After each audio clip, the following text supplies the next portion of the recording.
fate, the force, principle, or power that predetermines events. And that's the thing, predetermined. So, with every last-ditch tackle, every heroic block, every missed chance, every agonizing minute, you think you know what fate has in store. You don't. Right, one challenge and a second, and he's passed a third too. Clipped to it now. It's stripped it in. It's gone in the back of the net. Coming-of-age moments can be cancelled out by the fickle hand of fate. Honda comes in low, appeals for handball there, or penalty. A penalty for Japan. Celebrations and contemplations, fate at work. So now for another chapter. What does fate have in store for us tonight?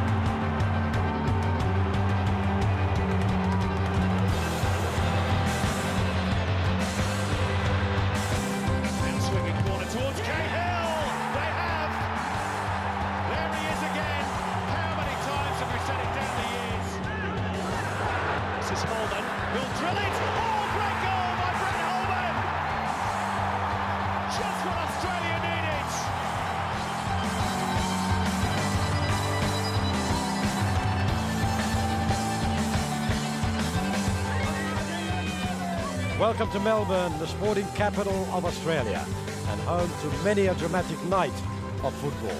Strap yourselves in for another emotional ride as Australia set out on a pivotal 8 days of football. Victory tonight is the only option to keep their World Cup destiny in their own hands. It's Australia versus Jordan on the road to Brazil 2014. Good evening to you all right across the country as SBS brings you the Socceroos into every home in Australia. A big night ahead, and joining me here in Docklands, two men with plenty of experience of big World Cup football, SBS Chief Football Analyst Craig Foster and 2006 World Cup hero John Aloisi. John, nice to see you back, son. The game against Japan was a turnaround for Australia. We haven't seen Australia play that well for quite some time. That'll be important for the task tonight because I'm guessing that the morale in the team is very high.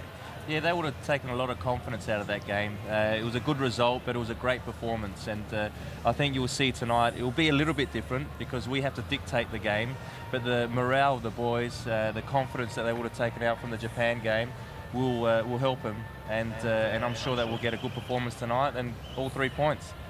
But Foz, the morale will be higher, but the pressure will be higher also.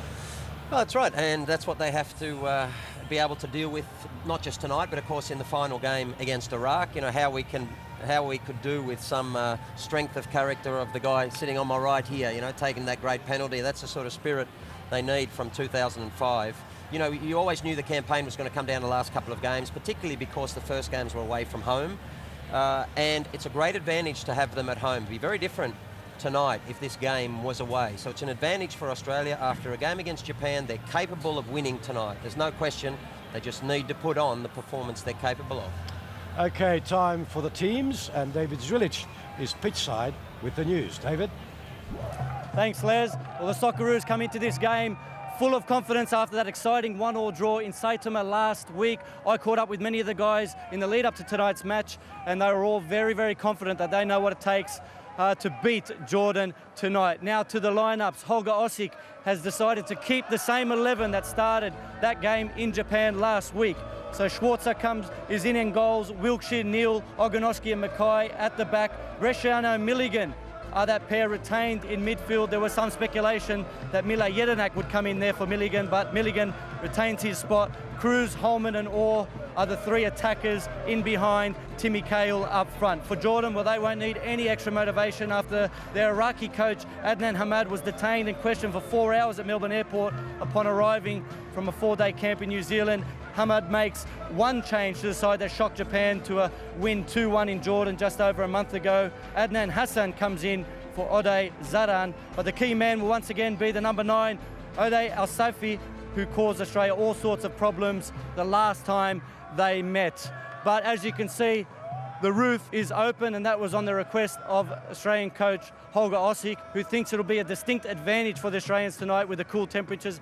There has been forecast for rain. It's not raining at the moment, but also the stands have been brought in, so we're expecting a very good atmosphere. Thank you, David. And that's the situation on the table in Group B. Many things are still possible. What is not possible is for Australia to lose here today and still qualify automatically.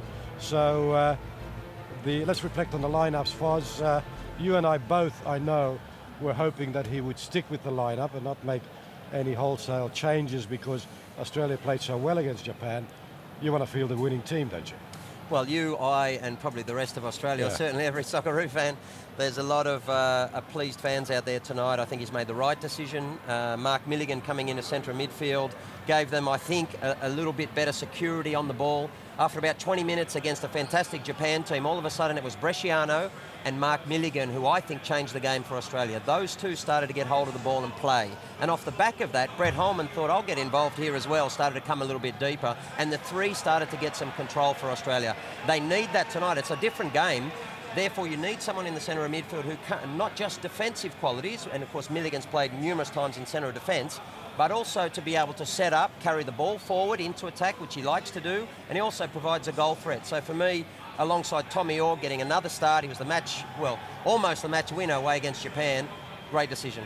Johnny, quickly, your view on the lineup. Maybe what he may have contemplated is because of Holman's lack of match fitness to bring in Jednak and push Bresch forward into a more of an attacking role. Yeah, he could have done that, but I still don't mind Holman in the hole. And if he can't last the whole game, he's still got players on the bench that he can put into the number 10 role. But look, I'm happy that Bresciano and Milligan are starting. They're the key for us. They have to start the play. That's where we struggled against Oman. We had no one to really start the play, and we're forcing long balls, which I don't think we'll do tonight. I don't think we'll just aim for Timmy from deep. We'll try and get in behind their defence, and that's when Timmy will be more dangerous. Once we start to get in behind, get balls into Timmy, and I'm sure we'll be able to score a few goals like that. Okay, Foz, you've been analysing the previous match between Australia and Jordan, where we lost 2-1. Give us some of that. Well, we can take a look at the key players, but firstly, Australia was still playing the 4-4-2 that was much criticised over several years in this game. So there's a big hole in sort of the third line of the team. But this is Jordan. They played very, very direct in that game, but they're extremely strong on the counter-attack. This is the main threat that they possess tonight. This was the player who won't be playing tonight, but it's a wonderful ball from Odai, you saw there. One of the problems was the lack of cover, and this was a theme throughout what was a very poor performance from Australia on the night. David Carney in a 1v1 situation here. We were very fortunate, but it was a very fine ball in behind, very directly, very quickly. They possess a lot of speed getting forward on the counter. You see once again David Carney losing the ball with Matt Mackay. They've created a 3v2. The pass is not quite good enough, and Matty Mackay recovers. Nevertheless, their counter-attack is swift and it's effective. Here you see at set pieces, I think it's something that Australia can get something out of. This is Jedinak on this occasion. They put their best people, of course, on Timmy Cahill, but around him, Australia were able to expose them. Luke Wilkshire had an extremely difficult game against their key player, Odai, number 9, playing on the left. He goes past him here, and Jedinak had to recover. This is the penalty. Jedinak still hasn't recovered. Odai is extremely quick, is very good in the 1v1 situation, went past Wilkshire on a number of occasions, and there was Jedinak who fouled him. Once again, one of our set pieces. This will be a theme tonight. When we're attacking, be wary. As the ball's cleared, watch how quickly they break. Ahmed Hayal, you see in the yellow boots here, extremely quick. Now they've created 3-against-1 situation. Once again, the touch or the pass just goes astray. Nevertheless, extremely dangerous for Australia, and it cannot be allowed to occur tonight. Luke Wilkshire here on a cross from the left, now gets out of position too central. Look at Odai at the bottom of your screen. Watch him go. He's now going to cut the ball back for the goal. 3-against-2. Australia chasing the game, yes. Nevertheless, you cannot allow this to occur tonight. This guy, you see him here, he stands up Lucas Neal very nicely. Luke Wilkshire doesn't recover, doesn't get into a cover position here where he should be, and he gambles that Odai is going to come inside. What happens, of course, is he opens the space for Odai to go to the line and cut it back for the second goal. So the lessons for Australia are that when you're attacking, and we expect Australia to be able to control the game tonight, make sure that you close the back door to this number 9 and that number 10. Hayel, in particular against Japan in their home win, he got the ball on halfway, Johnny, and he went past 2 Japanese defenders from halfway all the way to score one of their goals for the win against Japan at home. So those two, you really need to lock them up. All right, thanks, Foz. Kick-off here in Melbourne, just 15 minutes away. Coming up, we run the rule over the star from Japan, Tommy Orr. This is the Socceroos on SBS. Tommy Orr, that's one challenge and a second. And he's passed a third too. It's stripped it in. It's gone in the back of the net. Straight off Tommy Orr. Australia are in front. Amazing. It's no surprise.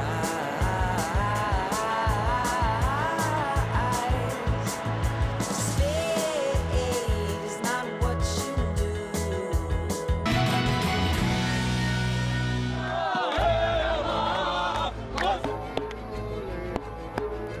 Australia!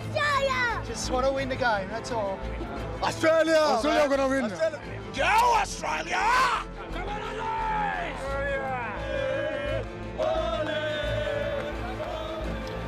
Welcome back to Docklands. We're set for a massive night for Australian football. The players almost ready to take to the arena. Foz, quickly, how do you think this is going to play out? Well, one thing I will say, the difference between this and the Oman match is you do not want to go behind. Oman were nowhere near this strong on the counter-attack. You just saw what they did to Australia in Jordan. It's imperative that Australia either keep a clean sheet or lead this match. So that means a strong start, get themselves ahead, and make Jordan then come out at them so they can expose them. The other thing is, it's extremely critical that those guys in the centre, particularly Milligan, does shield the 2 central defenders, because that space behind, I think, is the biggest worry for Australia. Against Japan, we're sitting back. The lines are very tight. Now there's going to be more space behind. This is where the experience of Lucas Neal tonight, having been in several World Cups, been to the very highest level, is absolutely critical to Australia's chances. John, quickly, your thoughts on how this is going to play out? Yeah, look, I think that as long as we have control of the game and we stop their counter-attacks, because that is our weak point, is that we're slow at the back. And we have to make sure that we don't let them get turned and start playing balls in behind. So, like Foz said, I think Milligan will be critical, that he can stop the ball into their strikers, and I think Bresciano starting the play, creating the play, will be a big plus for us tonight. Let's go, the boys. Let's go, the boys. Let's go to the anthems, and then our match commentators will be Andy Harper and Simon Hill.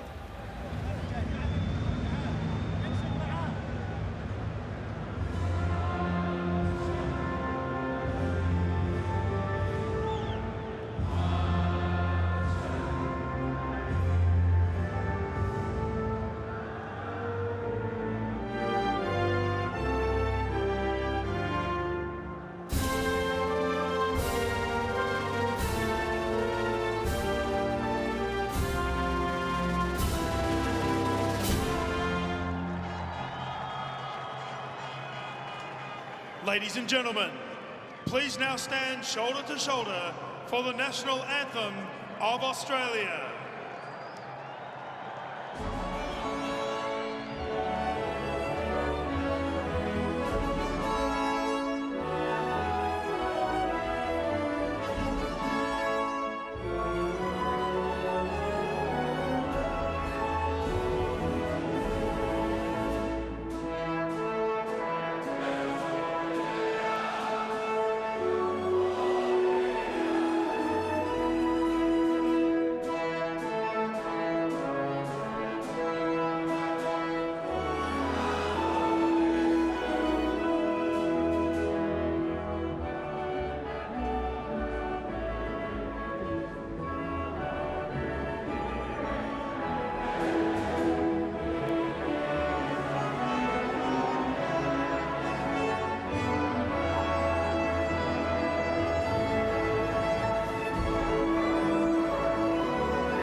Well, a hearty rendition of Advance Australia Fair, and the Socceroos will be pleased to hear that belted out with gusto.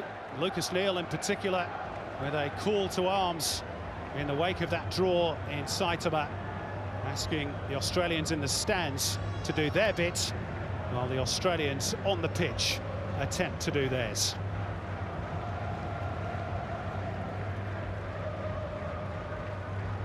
Reminder of the scenario: 2 wins enough for Australia to go through to Brazil, but Jordan, of course, level on 7 points with the Roos, and Iraq not yet out of it either. Oman currently in the box seat in second place behind the already qualified Japan. A reminder of the team news: Australia are unchanged, so Holger Ossik has opted not to recall the fit-again Miller Jedinak to midfield. He sticks with Mark Milligan. Sasha Ognanovski also retains his spot, despite some speculation that Jade North may get the nod. Robbie Cruz and Tommy Orr provide the threat out wide, with Brett Holman and Tim Cahill the central attacking duo. Lucas Neal captaining his country for the 46th time, thus drawing level with Paul Wade in second on the all-time list, behind Peter Wilson. Now for Jordan, they gave a late fitness test to their defender Anas Bani Yassin, but he's okay and he starts. Ode Al-Saifi and Ahmadib are the 2 danger men out wide, while Adnan Adus is in the attacking midfield position after Adnan Hamad opted not to select Hassan Abdul Fatah as part of his squad. Abdul Fatah is Jordan's top World Cup scorer with 7, but hasn't travelled due to fitness issues, and he's not best pleased to have been left back in Amman. Holger Ossik has said many times he wants to remain Socceroos coach even after Brazil, but his job is very much dependent upon the next 7 days. Once he won a World Cup as an assistant coach, now he must qualify for one as a bare minimum. Adnan Hamad, the Jordan coach, knows what it's like to beat Australia. He's done it 3 times, once with Jordan, of course, last year, twice with his native Iraq, who arrive here on Thursday night for the Roos final showdown a week today. Man in the middle today is Abdul Malik Abdul Bashir from Singapore, who was in charge in Doha 4 years ago when Australia qualified with ease after a goalless draw against Qatar. This time it's been a much, much bumpier ride. Well, Tim Cahill scored at this ground against Oman a few years ago. Still Australia's talisman when it comes to finding the back of the net. Tommy Orr, of course, contributed in Saitama. He admitted afterwards it was a cross, but they all count. Can Mark Bresciano perhaps be the key with his probing passing in midfield? All questions to be answered in the next 90 minutes. The build-up has been huge for Jordan too. They have never been this far in World Cup qualifying. The first time they've been in the final round. They've got an expectant nation back home as well, willing them on. They have a final game against Oman next week. If they win tonight, they'll be in the box seat.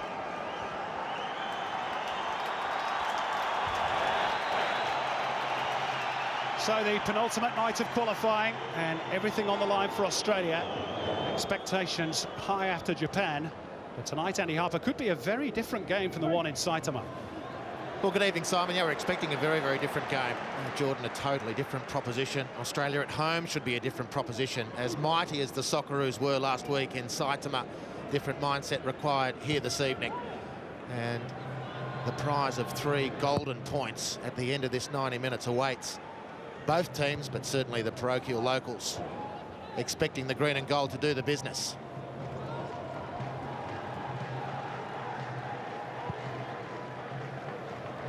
Mark Schwarzer up towards halfway where Robbie Cruz was stationed, and then Lucas Neal getting the wrong side of his man. And here's one of the threats for Jordan, although he can't control that ball. But as we saw in a man last year, Andy, Ode Al-Saifi is both tricky, quick and powerful. And doesn't stop, Simon, just to add to those 3 descriptors. Just an enormous energy, appetite for the game. And he'll be a constant threat for Luke Wilshere, who was back to some of his best defensive work last week. Had to be against Shinji Kagawa, Keisuke Honda, Nagatomo as well.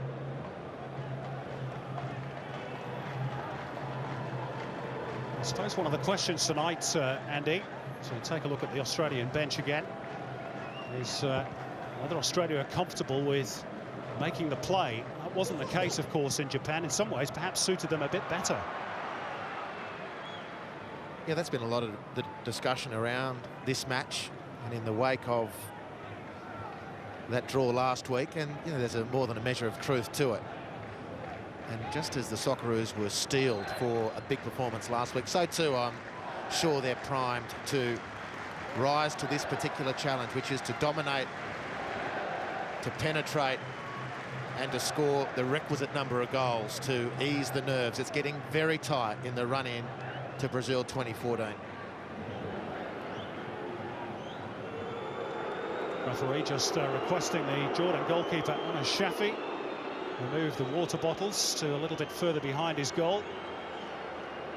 He's taken an age to take this goal kick.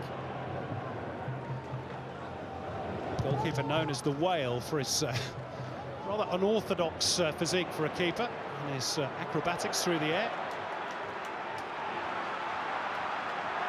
This is Robbie Cruz.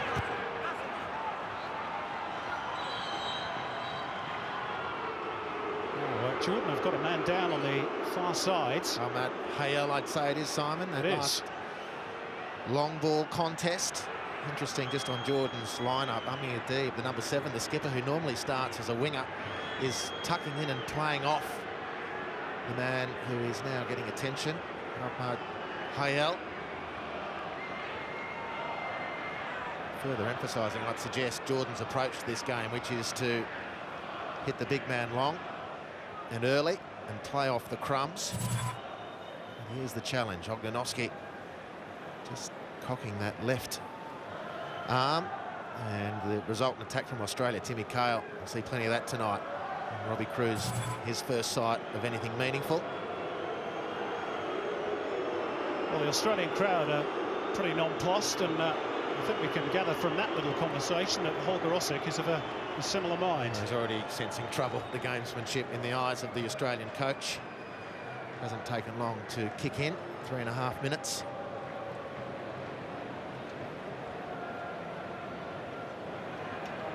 Well, the word from the Australian camp this week was the best way to deal with those delaying tactics, if indeed that is what they are, is to score a goal early. Easier said than done, of course.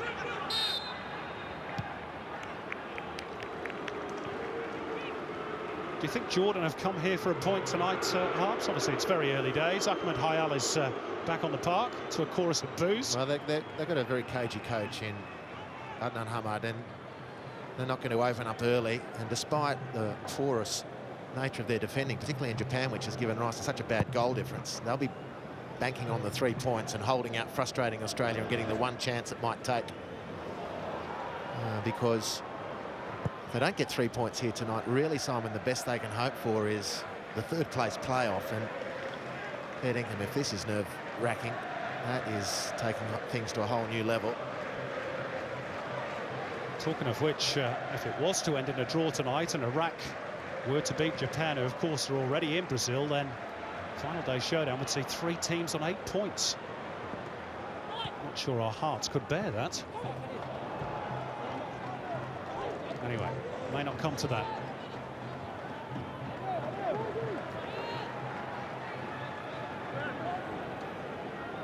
So it's Bresciano.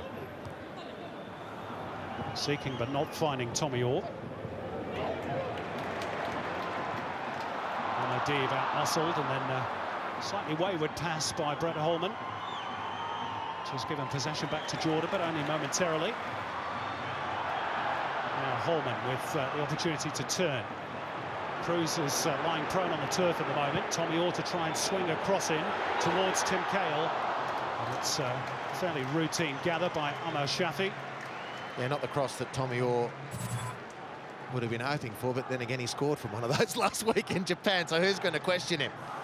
The first of many such contacts on Robbie Cruz, I'd suggest. The real danger man, or one of them, for Jordan. And he does go through plenty of games, copping plenty of hits, Robbie Cruz, and it's not just in the A-League, as we remember. He's gone to Germany and his international football as well. He's a very closely marked man. Wasn't it at this stadium that he got a king hit from Charlie Miller a few years ago? playing against the Brisbane Roar for Melbourne Victory. You're quite right. Fiery game, that one.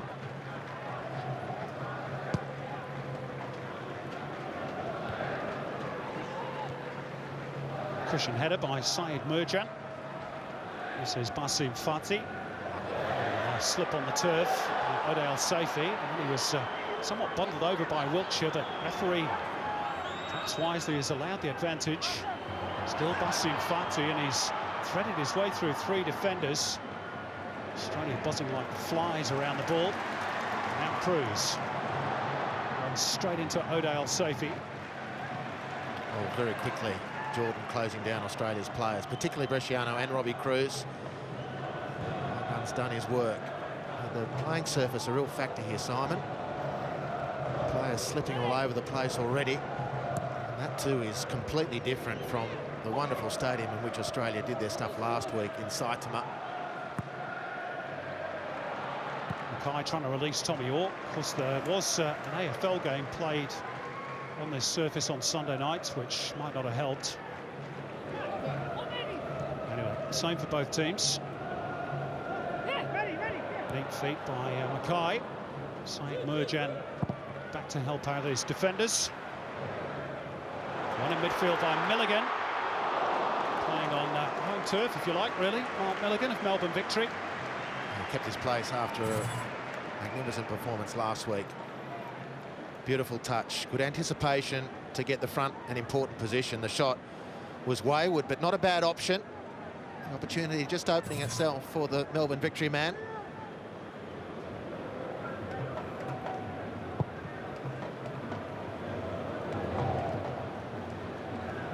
Neil won the header, but only deflected it towards Odale Saifi. This is Ahmed Hayal. Attempted a little 1-2 with Amadib, and Hayal is claiming obstruction. More boos from the terraces, or the stands, as they are these days. Here's Saeed Merjan. Breaks through the challenge of Bresciano. He'll drive it, took a deflection, which made it a little awkward for Mark Schwarzer.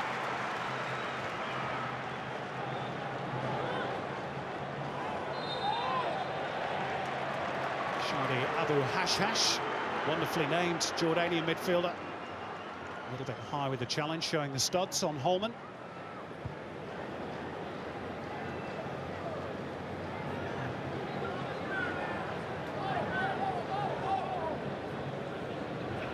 Milligan for Cruz. Wiltshire. Intelligent ball down the line for Cruz. Chance to try and pick out a teammate. Wasn't the best cross. Maybe a suspicion of handball there inside the box. Amadib on the counter. Now Ahmed Hayal looking to attack Sasha Ognanovsky. There's not too many to aim for up ahead of him, so he comes back for Saeed Merjan instead. This is Khalil Baniatia.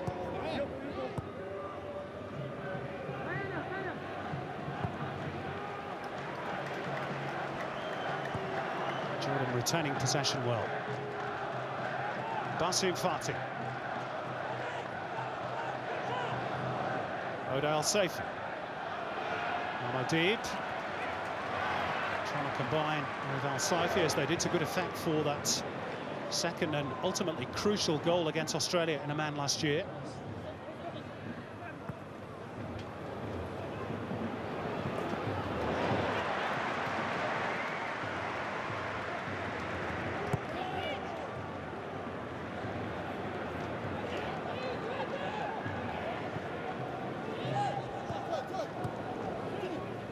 Tim Cahill.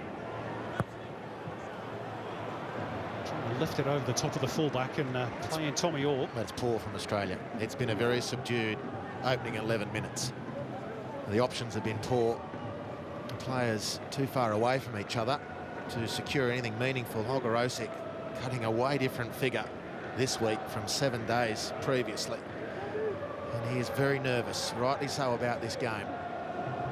Of Jordan, not a lot is expected, certainly in the general sporting public, but they aren't going to give this up without a fight. They are closer to World Cup qualification than they have ever been.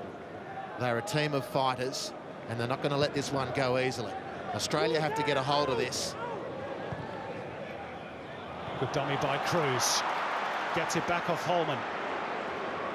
Four waiting for the cross, which doesn't arrive.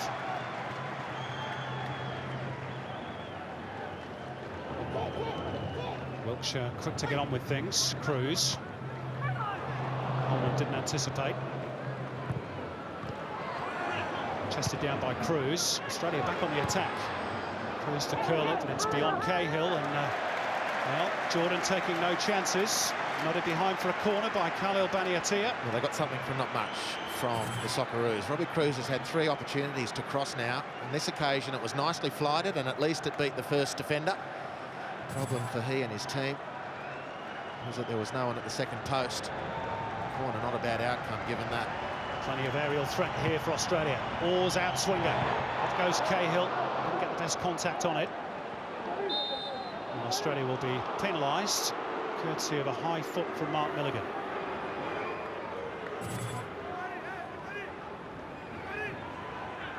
Too high foot, but Milligan's high feet rather, but Milligan's judged to have been more wrong than the other. Fair enough from the referee.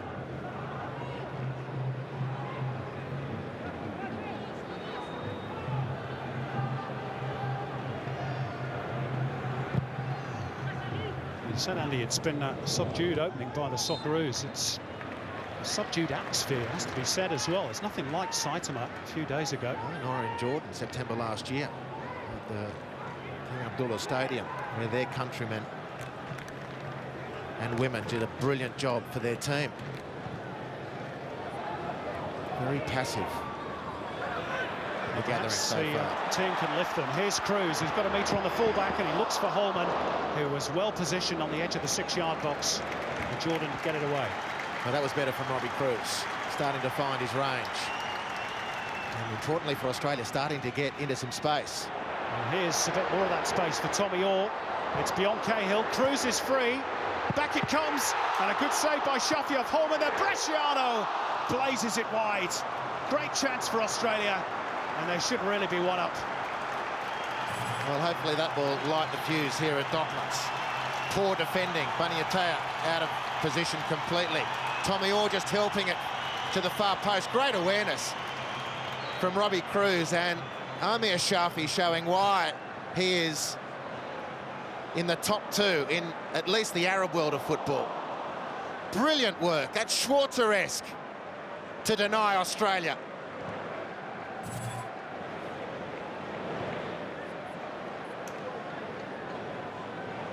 Just a bit more of a buzz around Docklands Stadium.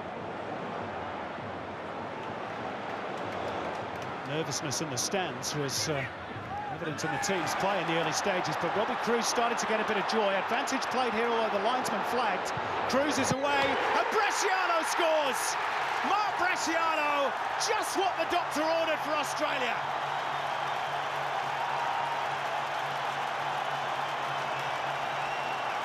The Melbourne boy in his home city, from Cruz's delivery, huge sighs of relief all around Docklands Stadium. That should steady the nerves.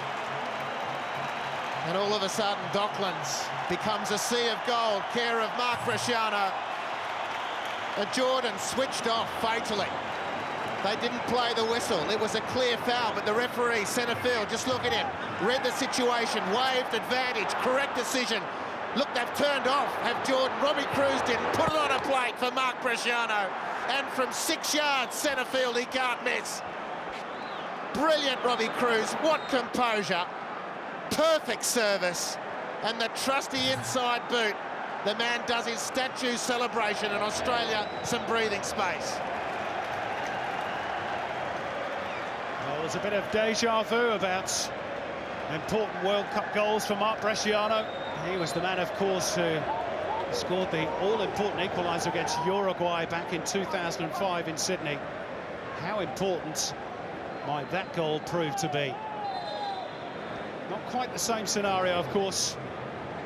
One more game to come after this one, but well, if there were any nerves, Andy, and there certainly seem to be a few around this stadium in the opening moments, then that might just settle things down a bit. Yeah, correct, Simon. but that was terrific officiating. The linesman is duty-bound to flag a foul if he sees it. It's not his job to call advantage. It's a poor pass, though, from Matt Mackay. Adnan Adus trying to profit from it. This is Syed Murjan.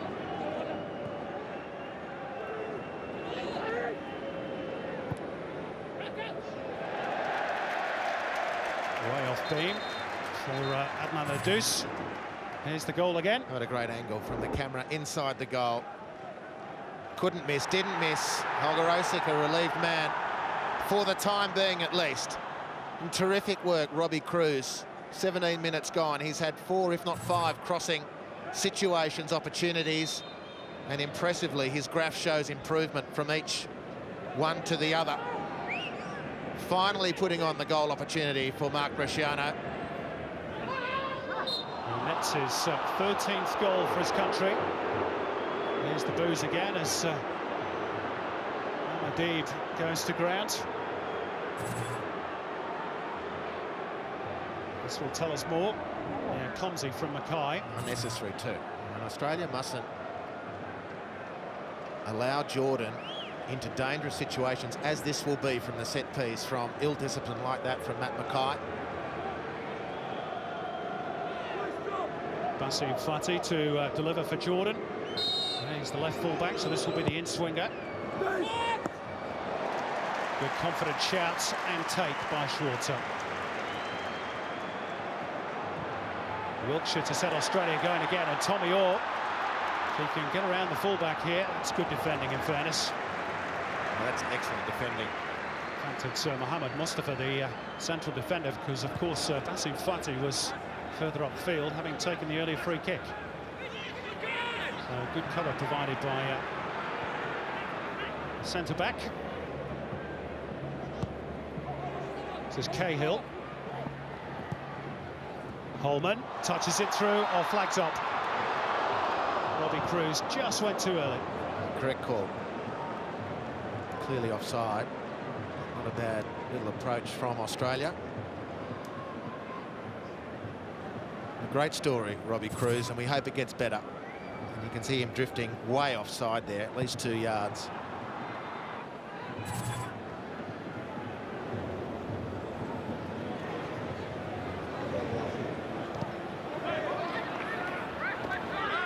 Sophie into the central midfield area where Mark Milligan was stationed. It's a loose one from Cruz. Syed Murjan, now Shadi Abu Hashash. Dev out for Khalil Baniatia. There's the Jordanian captain again. Lifted into the channel for Ahmed Hayal, who's being watched very closely by Sasha Ognanovsky, who had to time that challenge to absolute perfection. Well, Sasha Ognanovsky has a great ability to turn and chase. He needed it then because he was outfoxed by his immediate opponent. We've seen on more than one occasion Ognanovsky's ability to turn and run down opposing players. That swinging corner, well dealt with by the Socceroos. Now they can look to launch the counter through Brett Holman. Tommy Orr's on the left and Robbie Cruz on the right. Cruz had to take it first time. He was being closed down very quickly by Khalil Baniatia, and that challenge is illegal by the fullback, and he picks up a yellow card. Well, excellent refereeing again. But Robbie Cruz is very fast. But I tell you what, Baniatia blitzed him in the athletic stakes there. That was mind-blowing, the speed with which the number 13 for Jordan recovered. I thought Robbie Cruz would have been away there. Correctly awarded yellow card. Amazing athleticism. There's a little bit of a warning for Australia. If he gets some territory down the right flank for Jordan, Australia's left side defence.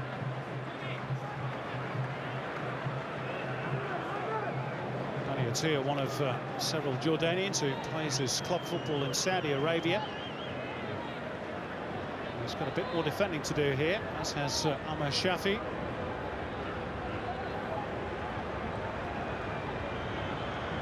Can Tommy Orr get the delivery right? Usual push and shove inside the penalty area. Shafi gets 2 bites at it, and 2 is enough. Just too lofted from Tommy Orr, I reckon.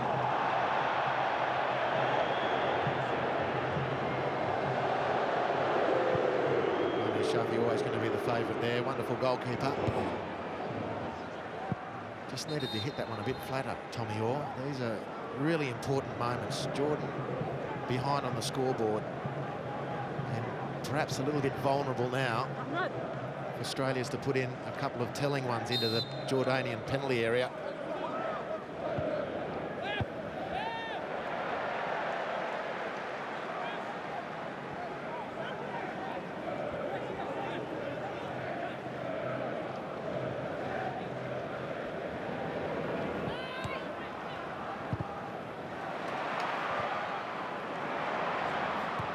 Good harrying by Holman. Part of his game that we know well and appreciate. Jordan going long, but no danger for Mark Schwarzer. And indeed, pretty tame header.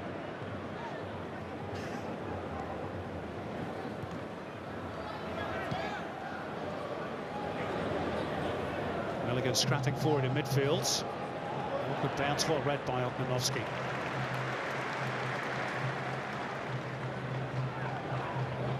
So I was a bit surprised to read this week that Sasha Ognanovski's place, Andy, was reportedly under threat. I don't know whether you were the same. Well, I was surprised to hear you even refer to that, Simon. I thought he was magnificent last week, as the whole team were. Now given away casually by Khalil Baniatia. Fortunately for Australia, they've been flagged offside. It's sloppy. It is sloppy from Tommy Orr. He had the ability there as the widest player in attack or defence to see right across the line. Let's see if indeed he was naughty or the assistant referee got it wrong. The assistant's got it right. That left boot has just strayed offside, and for the sake of that fraction of a yard, Tommy Orr just needed to pull up the reins.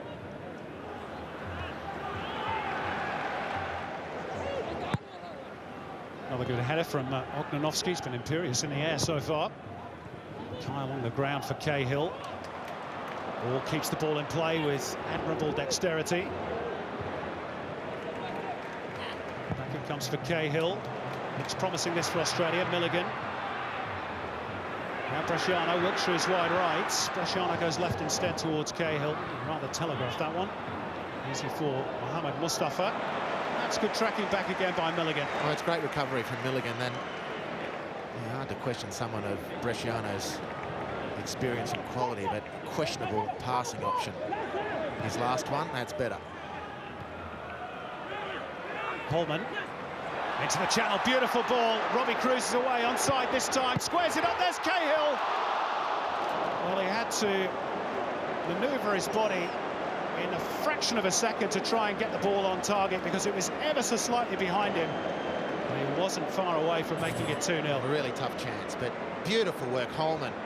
Robbie Cruz, he's just killing Jordan down that right wing and right inside channel. And if anything, the cross just had too much on it, but Robbie Cruz had to lift it over that sliding defender. And it was just one of those ones that, unfortunately, look, he had to lift it over that Bunny Yassin, who slid in. Just too much for Timmy Cahill. He's scored from more improbable angles than that, it should be said. But on that occasion, just couldn't adjust his body. Rampant is Robbie Cruz down Australia's right. Well found by Brett Holman. Well, he is, according to many experts, the best of the next generation.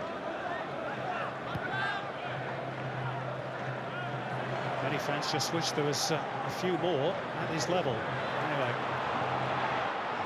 he's been instrumental in the goal that divides the teams, and Holman trying to thread it through for Tommy Orr as they go in search of a second. Good challenge by Baniatia, but well won back by Holman. And here's Bresciano, room for the midfielder. He just couldn't dig it out from beneath his feet. Oh, down goes Cahill inside the box. Appeals for a penalty. Referee says nothing doing. And Jordan scrambled it away. And then there's a body check by Cruz on O'Dale Safi. And the Jordan bench, to a man, come towards the touchline and are furious with the officials. Well, that's 6 of one, half a dozen of the other. I'm with the ref there, play on. Ball just wouldn't settle for either. Timmy Cowell's got his arm across Mohammed. Mohammed's got him in a figure four leg lock plus an arm sling. But they're dirty that Robbie Cruz didn't get a yellow card for his challenge on the near touchline. I've got to say, I got a bit of sympathy for them. Robbie Cruz had eyes only for the man and to stop the counter-attack. And I think he's just dodged one there, Robbie Cruz. Brilliant little cameos from Brett Holman emerging though, Simon. Tensions rising. Why wouldn't they be with such a big prize at stake? Kale on the slides. Too far in advance of him, and it breaks kindly for Jordan in the shape of Ahmed Hayal. Not too much up alongside him, so he goes for goal instead. Not a bad try. Well, it's not. And he's a dangerous, dangerous customer. And he must be closed down. But we've seen already in this 27 minutes, he's a very direct player. He'll play very tight angles. That was a tight shooting angle, and he was happy to accept the opportunity. And he will drift on the blind side of defenders. And Australia want to watch him. Top scorer in the domestic Jordanian league last year, which earned him a move to Kuwait with Al Arabi.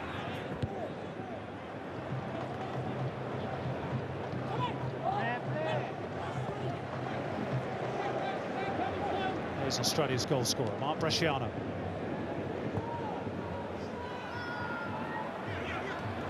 Neil. Holman let it run, but clearly didn't know that Saeed Merjan was directly behind him. Al-Saifi.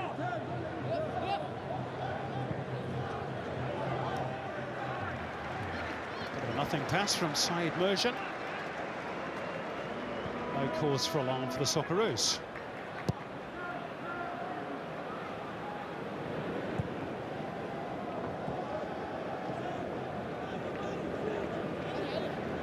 Again, Andy, just as it was in the opening stages of the game, that lull sort of descends all around the stadium.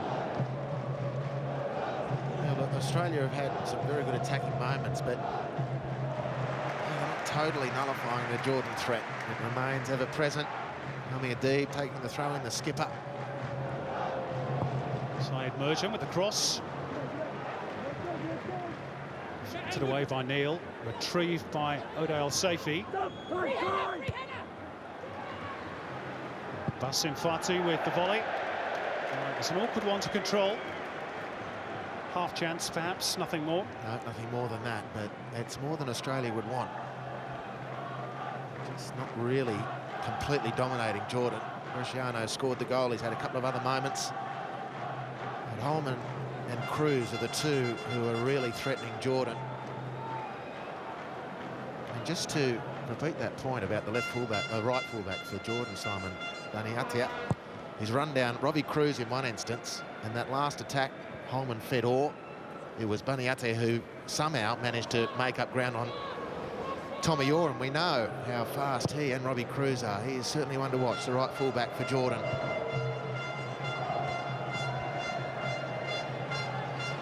This is Ode Al-Saifi. Held up well by Cruz. Wiltshire sliding in, but Basim Fati's got the better of him. He just kicked up a bit of sand on the turf there as he went to deliver his cross, the fullback. Now he's got to scamper back because Cruz is on the ball.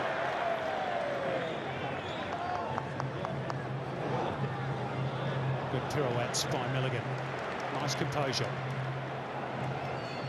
Bresciano floating it towards Tommy Orr.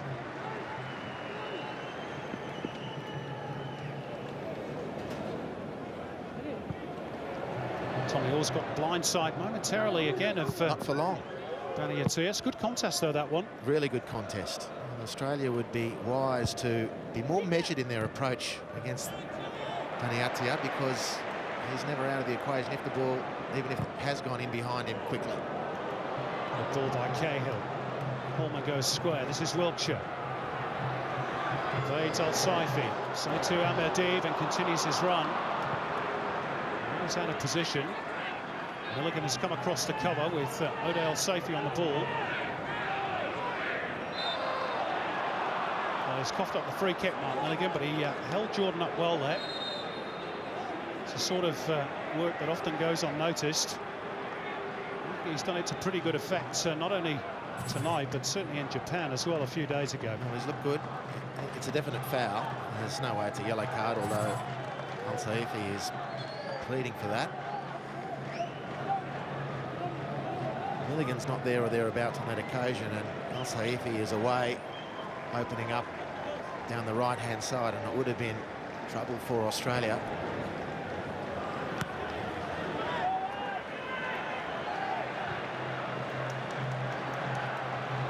Now Tommy Orr to try and get the motors running. Deuce keeping pace with him. Mackay. Cruz got there first. Good deflection towards Milligan. He'll continue the run. Eventually he's boxed in by two Jordanian defenders. Again, just a little bit of evidence there, Andy, of the surface not really been to the players' liking. Ahmed Hayel skidded for a good 2 or 3 meters there as he tried to pull himself up to get control of the ball. Robbie Cruz has earned a corner for Australia. Well, what about the combination between these two? Robbie Cruz, beautiful little piece of acceleration to open up the space. Holman sensed it, fed Cruz, and then went for the return pass, which was going to be a backheel, and it nearly came off from Robbie Cruz. They're Australia's great hopes at the moment.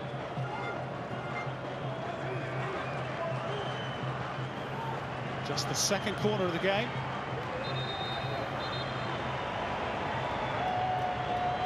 There's the usual push and shove, which referee's going to try and resolve.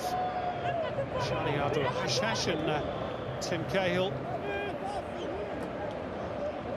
two combatants.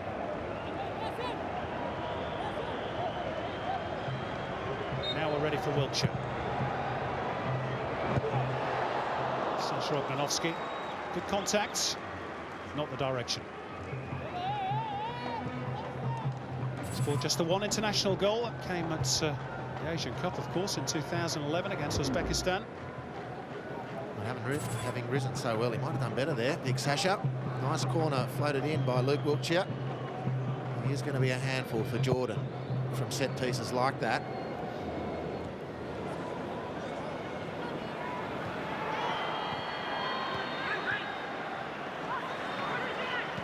Cruz. Now Bresciano. A bit short for Tommy Orr. Mackay. His pass is beyond Cahill. Easily gobbled up in midfield by Jordan. This is Ahmadib. Ahmed Hayal.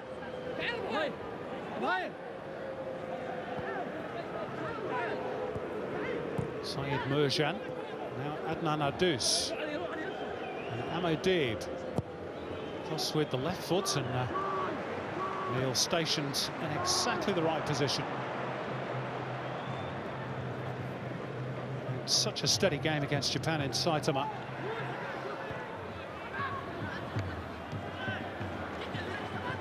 Came off Milligan last, so Schwarzer having a scamper to try and prevent the corner, which he is unable to do. It's attracted the ire of Holger Ossik, I can tell you, on the sideline.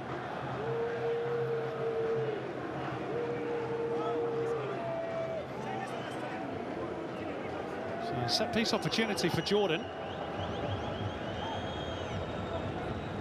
Goes short, back it comes for Ahmadib. Dots it very long. Ahmed Mustafa to keep it in play. Abu Hashash can't keep pace with the ball, and that's a goal kick. And it's these lulls, these moments where it seems Australia's a little bit sloppy, a little bit off their game, which is dragging Holger Ossik from his seat to the edge of the technical area. Can't afford to rest. His players can't afford to rest.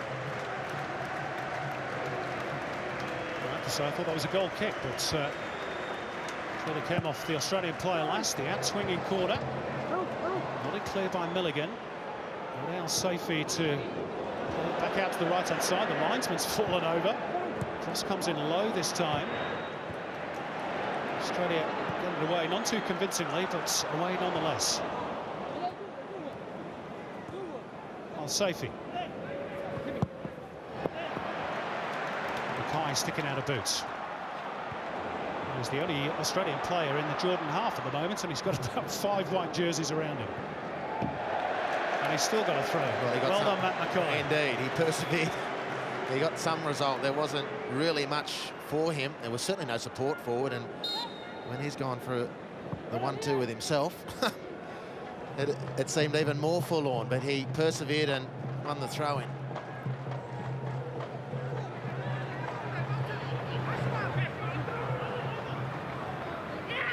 Wiltshire square for Milligan. Trip over the top. Well, it was the right idea again, but Robbie Cruz attracted the attentions of the linesman. Well, again, in the same way that Tommy Orr was guilty of a little bit of sloppiness, no, I'm not going to criticise. That's onside. I reckon that's onside. So no criticism of Robbie Cruz. He actually timed that to perfection. The assistant referee on the near side got it wrong. Beautifully found by Mark Milligan. Started the game really well. The Melbourne victory man.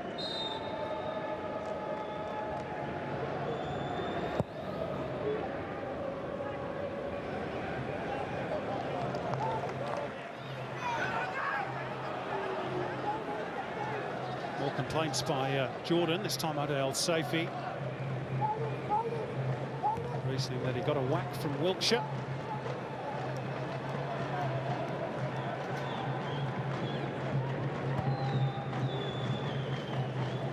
Milligan. Gets it back off Mackay. Down the touchline for Tommy Orr. And Bani Atir is there again. He is lightning quick. We're not going to get the better of him in a foot race. I feel pretty confident in saying that. Maybe his positioning might be out once or twice, but he's got such speed that even poor positioning isn't necessarily fatal. Yours got his hands full over there.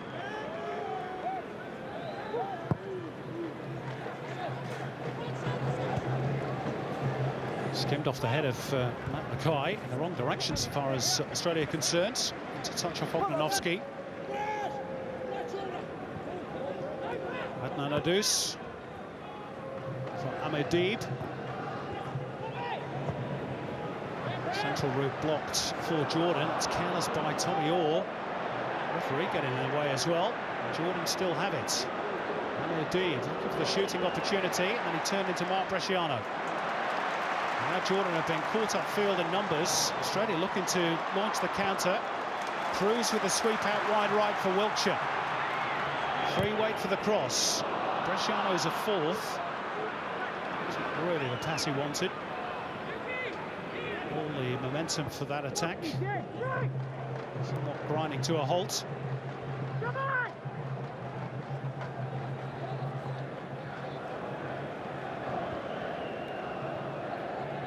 Kale leaves it for Orr. Orr to cross, but there's nobody in the middle for Australia.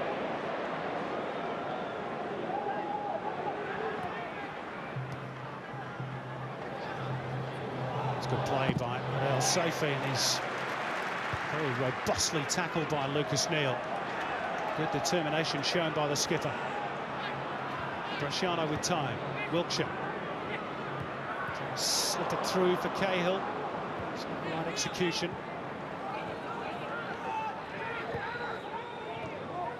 But Hayal trying to lay it off for Ahmedib. Instead it's with Syed Merjan. Now Adnan Adus looking to attack Matt Mackay. He's got around him, and he'll chase to keep it in play. Australia just a little bit statuesque there defensively. Better ball, they could have been in trouble, Andy. Mackay was looking for cover, there wasn't it? And Sasha Ognanovski held his ground to block off the cut-off pass. That worked. And it mightn't have. They're looking a tad vulnerable defensively, both teams, it should be said. Australia looking quite sprightly on the counter-attack. Much more change coming down the right side, less so the left side, but equally on counter. You just have to be very wary of Jordan. Ahmedib, Al Saifi, numbers 7 and 9, very dangerous in counter.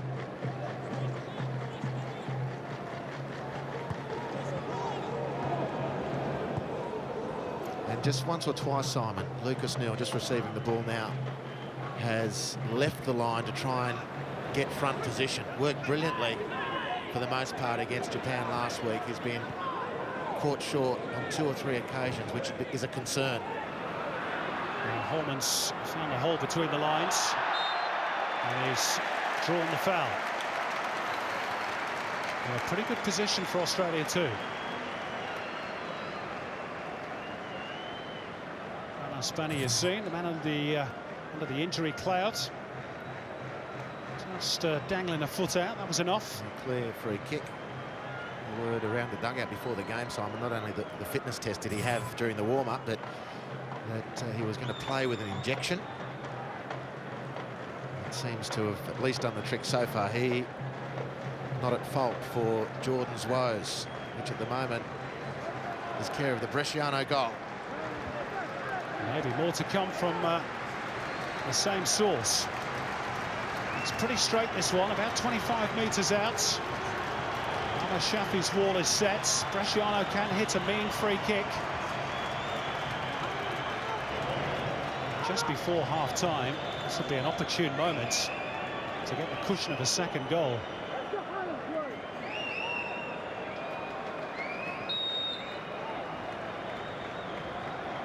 Bresciano on target, well watched by Shafi.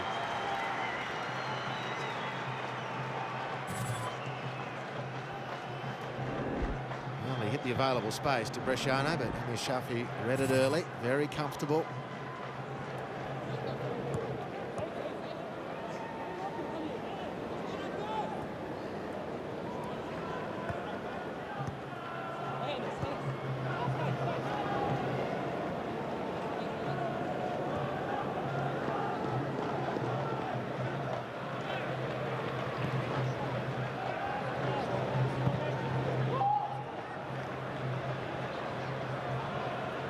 Fati giving Ahmed Hayal way too much to do. Easy clearance for Schwarzer, and well, Australia thought they were away there, but Cahill guilty of an infringement.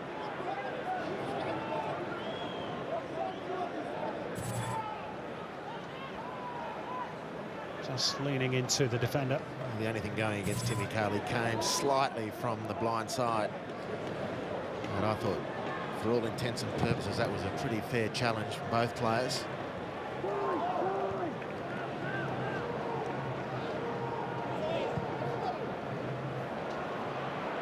Tommy Orr desperately trying to keep the ball in play.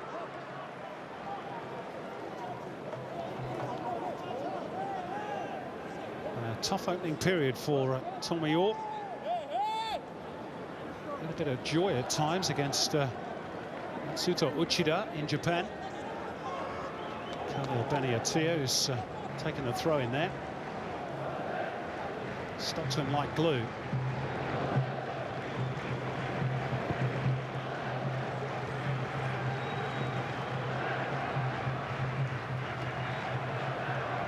Half-time approaching, Andy. The job almost half done. Are you satisfied with what you've seen? Not overly, Simon.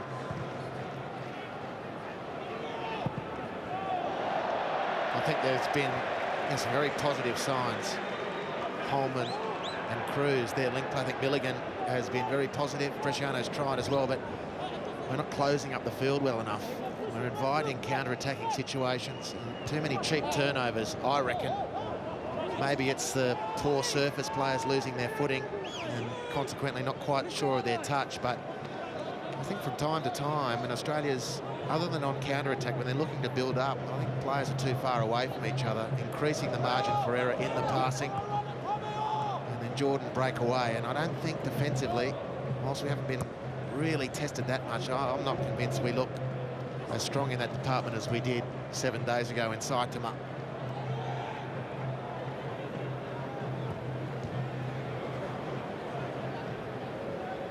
Certainly the best chances created by the home side, though. That's careless. Very careless by Cruz. Minutes of stoppage time is up. Jordan want to swing it in quickly before the whistle goes. This is Khalil Beniatia. Still alive for Adnan Adus, but only briefly. So, Australia halfway to the results they need and the result they want, courtesy of Mark Bresciano's goal on the quarter out. There's been good chances too for Brett Holman, and then Bresciano with the follow-up, and Tim Cahill trying to arch his body to deflect a good chance on target. But one goal is the margin at the moment. No more than half chances really for Jordan. Still a bit of work to do though for the Socceroos.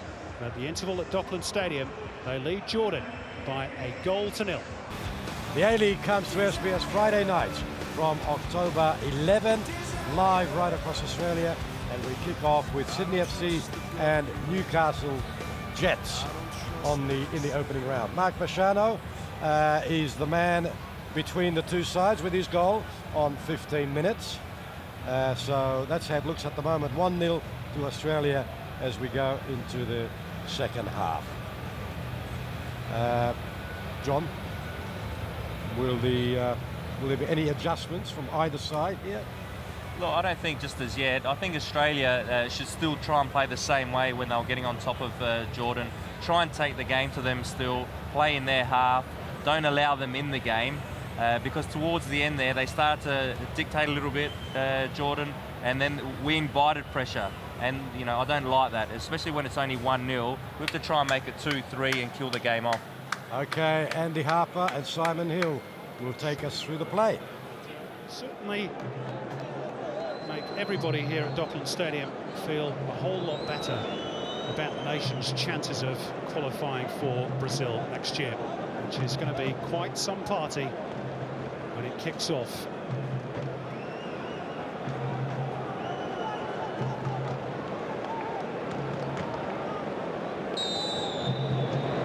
Australia kick us off at the start of this second half, attacking the new Terrace Australis. The atmosphere has been a little flat on occasions, maybe the tension surrounding the scenario in Group B of Asian qualifying, translating itself to the stands. It's also a truism, though, Andy, that Jordan don't always travel too well. Let's just see what Adnan Adus can do from here. Al-Nadib is onside despite the pleas of Milligan. Dangerous ball across the face, and Neil was there to hack it away, but it's still in play. That was Adnan Adus. He's just kicked it behind, goal kick. And just on Jordan, Harbs, 8 internationals they've gone away from home now without recording a success. So it's a problem for Adnan Hamad. Look, it's stark. His team is very strong at home. The win against New Zealand last week is the first away from home in quite some time. Indeed, they're on a 7-game win streak. Before that, they had 5 straight losses, and the determining factor outside of the New Zealand game was whether they played at home or away. So it was historic the night they beat Australia. Brett Holman just getting a metre on Anaspani Yassin. That was in Amman. It'll be historic for a whole heap of other reasons if they can win on the road here. It's certainly within them, you'd reckon. Tommy Orr. Good turn by Cahill. Squares it up. Bresciano waiting. Just ran away from him. Jordan could break. Incidentally, that's a win against New Zealand, not counting as a full international. So New Zealand A side.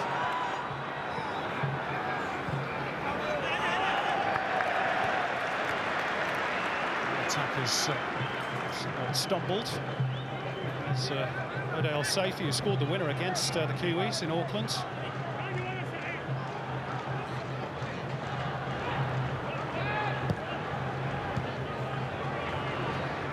Bresciano. Room here for Luke Wilkshire. Andy Cruz got on his bike. It was a disappointing delivery from Wilkshire. Neil quickly across to cover the space vacated by his fullback. Here's Wilkshire again, steering it into the path of Cahill. Mohamed Mustafa for company. Milligan. Cruz.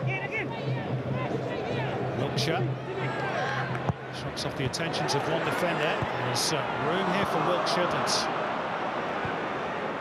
a disappointing ball by the Dynamo Moscow fullback.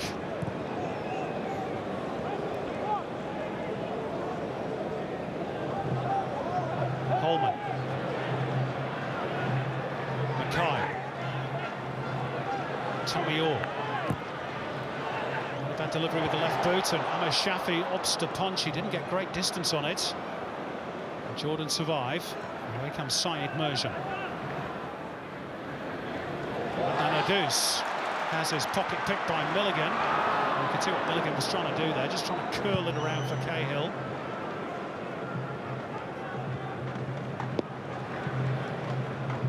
Brasciano beaten in the air by Shadi Abu Hashhash. This is Ode Al Saifi. Thought about the shot there, I think, initially. Thought better of it. It's quickly closed down by Mackay. Lots of room. Both halves of the park. Well, huge turnover rate at the moment. Neither side able to settle on the ball. Players don't look at all comfortable with their footing.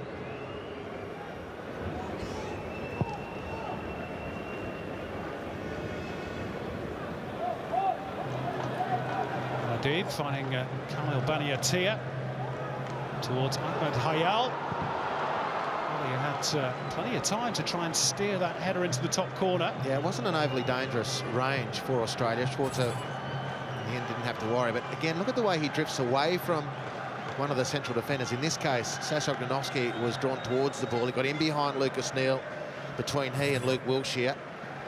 He does find some very useful space, does Ahmed Hayal.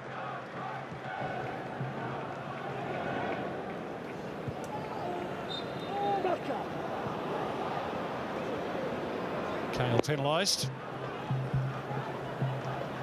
His face a picture of innocence.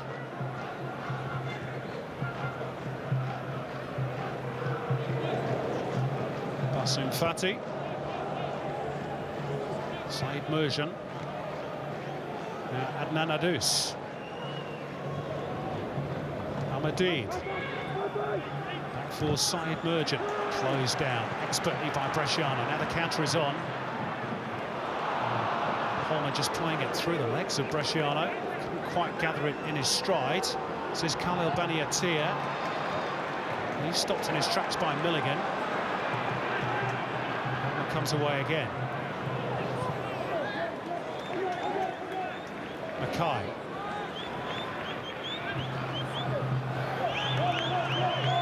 Throw in Jordan.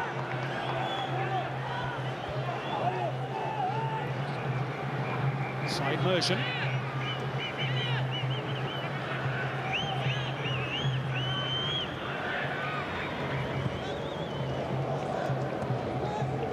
Bassem Fati.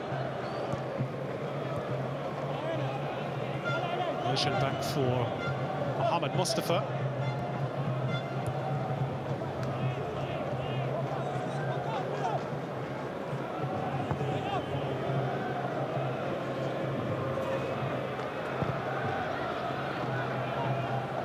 Shafi going long for Jordan, known as Al-Nashama, which translates to the brave. Well, have to going to be a bit brave in this second half. This might just suit Australia. As the game opens up.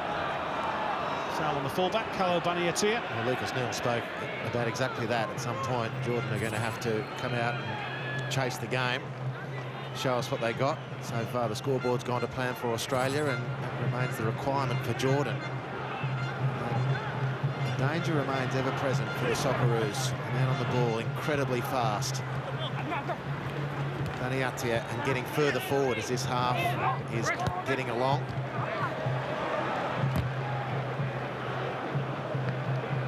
Brasciano trying to do his bit. It breaks for Ahmadid.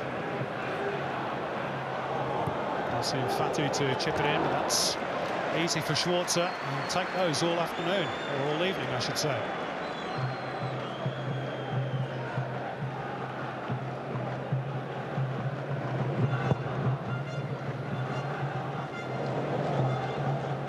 Cahill, good body strength. Can't pick out Holman, gets a second go at it, and he's tripped on the brink of the D. Anas Bani Yassin pleading his innocence. Free kick, very good position for the Socceroos this. Well, he made that beautifully, Timmy Cahill. Firstly, in bringing down the ball to set up the attacking option was expert, and then the second effort here to win the free kick. Bani Yassin, that's twice now he's reached in, not quite sure of the amount of contact. Minimal at best. I don't know if the Australians would be terribly happy if the roles were reversed and they'd had a free kick awarded against them for something like that. Look, Wiltshire looks as though he fancies this one. Bresciano is there as well, so too Cahill. They go for placements. They just try and blast it through. Right on the cusp of the D. Could be a big moment, this.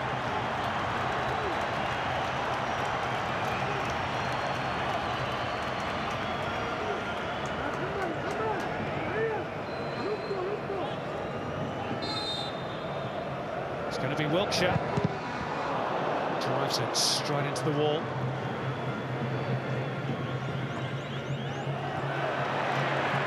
Good strength by Cruz to shrug off his man. There's Milligan. Came at him quickly.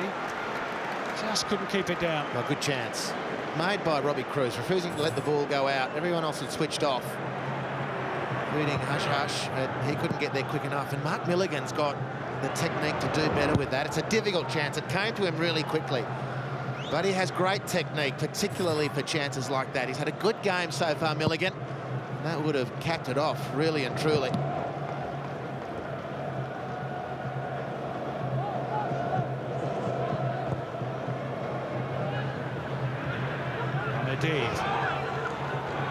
Turns it out towards Adnan Adus. Jordan started to threaten.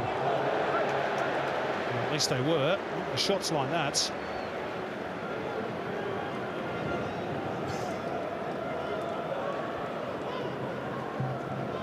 Schwarzer, I don't recall him actually having a proper shot to make.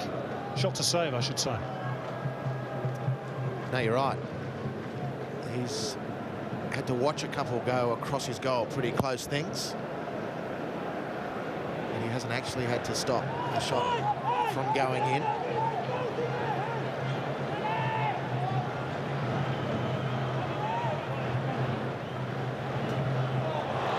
Good deft touch by Cahill, or stopped on his tracks by Khalil Baniatia. Adnan Adus, Saeed Merjan. Baniatia. Al-Madid trying to turn it back towards his fullback. There are appeals for handball, including from some of the Jordanian fans behind the goal away to our right. Nothing doing. Saeed Merjan. Good positive run by Merjan. He drives it. Just one or two warning bells starting to ring there for Australia. Well, he's a good player, Saeed Merjan. He looks to be all elbows and knees, but he made really good passage through the heart of Australia's formation. Care of a poor turnover from Timmy Cahill. He remonstrated with himself, but the damage had been done. Merjan was away.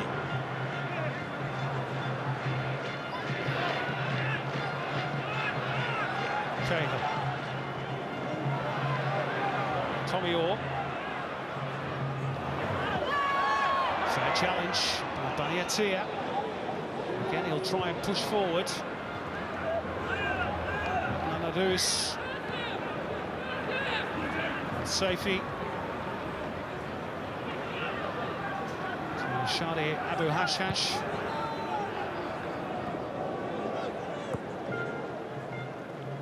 Now Basu Fati. Saeed Merjan, who had that chance a moment ago.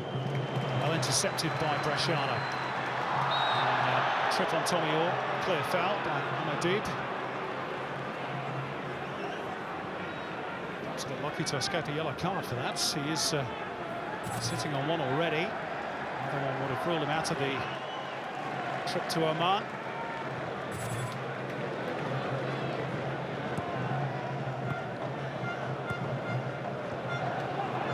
which, as things stand, may well be a shootout for third place. Still a shade over half an hour to go here at Dockland Stadium in Melbourne.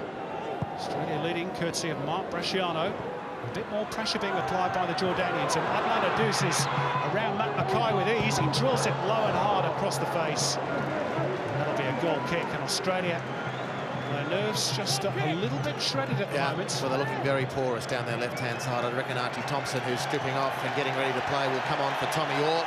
We'll wait and see. Tommy Orr has got almost no change out of Bunny Atia. And Archie Thompson's experience attacking Nous might just be the card that Holger Osick plays to stem the tide and Australia's left, because that's where Jordan are looking very dangerous indeed.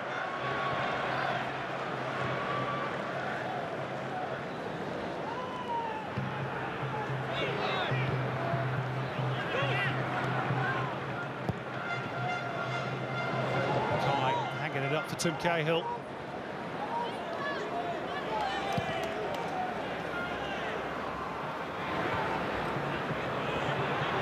Australia just not very comfortable at the moment. Oknanowski tidies that one up. Hit in the air by Wiltshire. It's probably fair to say they've never really hit top gear tonight, Australia, but their play at the moment is even more disjointed. Yeah, look, it's very cumbersome.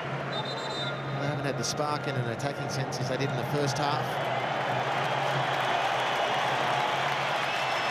Here's the change.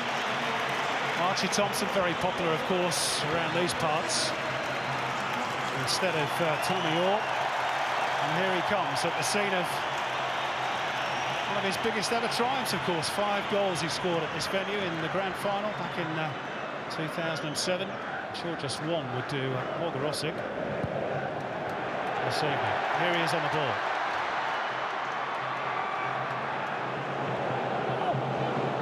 Coleman. Out for Cruz. Cruz to float it. There's Cahill! It is that man again. 2-0 Australia. And surely they can't blow it from here.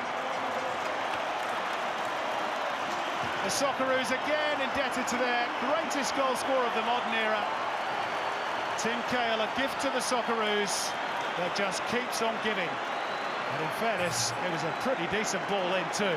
Well, good first touch from Archie Thompson. Again, just settling the attack, and the right side opens. Great change, Holger Osick. Credit where it's due. Holman feeds Robbie Cruz. It's his second assist for the night. Unbeatable from that range. Super Timmy Cahill. He edges one closer to Damien Murray. Draws level with Archie Thompson for being Australia's greatest goal scorer, and not just of the modern era, Simon. In she goes from the trusty forehead of Super Tim. Maybe Australia can relax a bit now.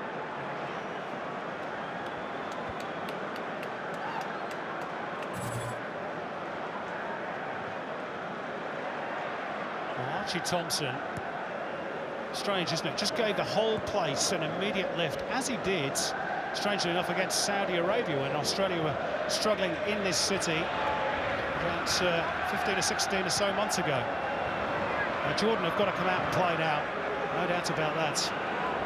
Their World Cup hopes very much on the line. This is Ahmedid just poking it through towards Al-Saifi. He goes down looking for a penalty. He'll get a corner, and Sasha Oknanowski has got a bit to say to Al-Saifi. Indeed, just finishing that point on Archie Thompson, Simon. I think you can guess exactly what, incidentally. Yeah, exactly. But it was Archie who scored the lifeline goal in Oman in the loss. Deeb's corner dealt with at the near post. And Wiltshire. So he is doing a great job, particularly off the bench. Archie Thompson, a real favourite of Holger Osick for exactly those reasons.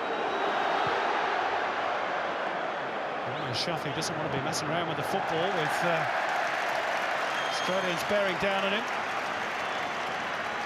They were just starting to build a case, weren't they, Jordan? Inspired substitution by Yeah, Rosick. I think so.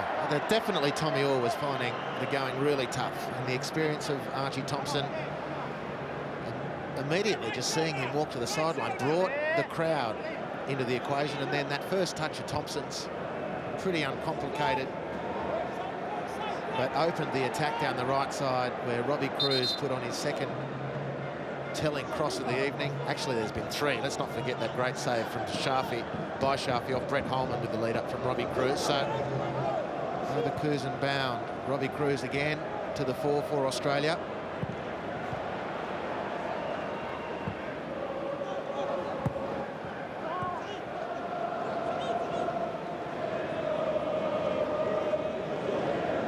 Well, what have Jordan got left in the tank?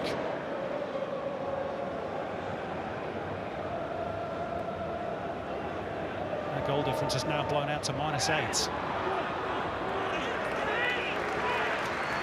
Well, that's an irrelevance for them. Unless they can turn this one around, it's going to go to that last day at home, and they're very capable of beating Oman and still going past them into the 3rd place and the playoff position. It's not Lucas Neal's concern. He's got to drive the team home from here.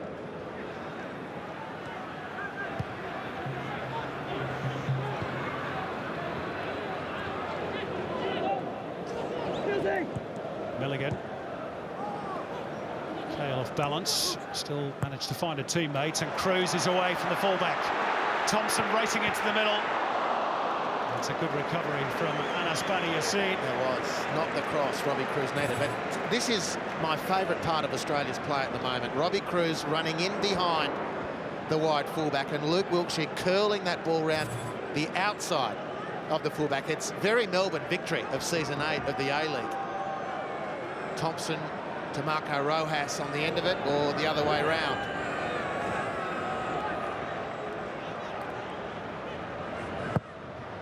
Wilkshire's outswinger over the heads, and referee spotted an infringement. Oh, there's a bit of afters between Ahmad Shafi and Sasha Ogdanovsky. I think well, at first glance it looked like the goalkeeper moved his head towards Ogdanovsky, in which case he could be in real bother here. Well, he knows he's overstepped the mark. He's trying to cool everyone else down who's blowing up on his behalf. And Sasha's been called over. An innocent party, as far as I saw it. Goalkeeper working very hard on his diplomatic relations at the moment. The whale against the Og monster. Who's your money on? The Og monster. And the referee's going to defuse this one properly. A bit fortunate, the keeper. Ogdanovsky's entitled to stand his ground. He did nothing except look to walk away. It's certainly all the fault of Amir Shafi.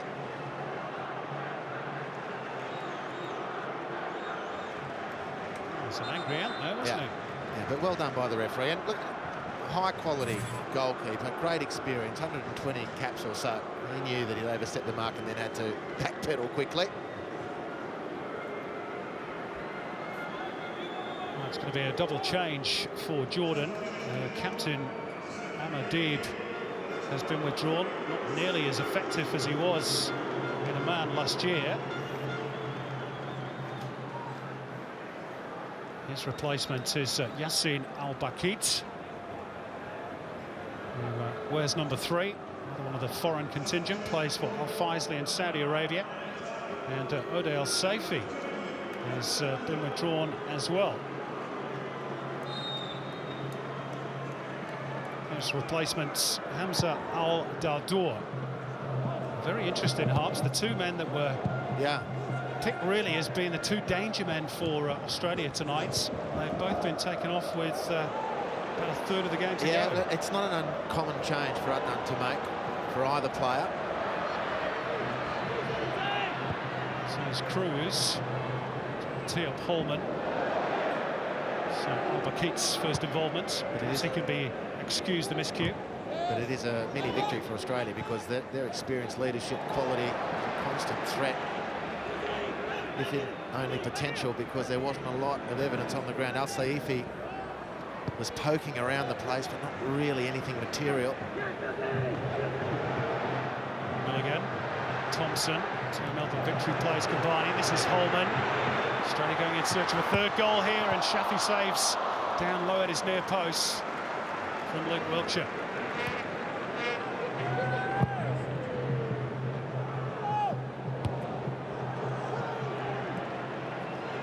Milligan trying to watch the ball drop, and Bresciano robbed briefly.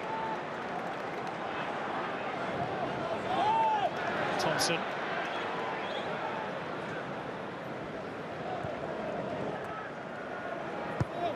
Wiltshire, Holman, Cruz. Australia's trying to string their passes together. Kale finding Thompson. Little give and go. Just too much on it from Holman. No, he's brought some craft and guile to the attacking third as Archie Thompson. Kale finds him with a beautifully angled pass, and then the 1-2 almost, but not quite.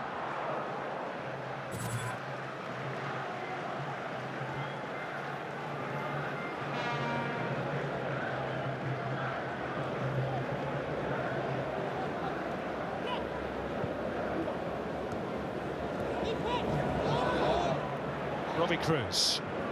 So, a standout for Australia this evening. Thompson.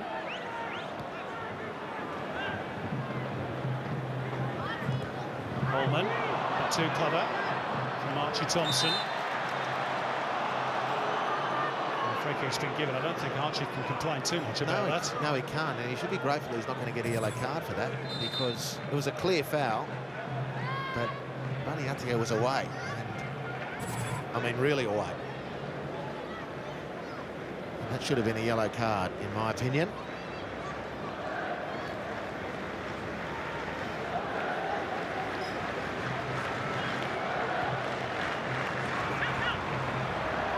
Just over 20 minutes to go, Andy, and this is the sort of position I'm sure Barosic would have dreamed of being in last night. 2 goals to the good. 2 of the key attacking weapons for Jordan sat on the sidelines after being substituted. And all that really without Australia ever playing at their absolute best. Holman. Squares it up for Cruz. This is Daldor.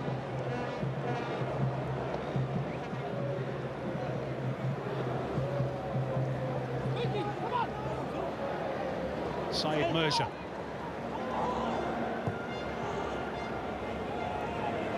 For Adnan Adus. A few useful moments down that right-hand touchline, but nothing really to trouble Mark Schwartz's goal as Thompson brings it clear and looks for Cahill. Timmy Cahill, such a favourite wherever he goes. Those wearing green and gold.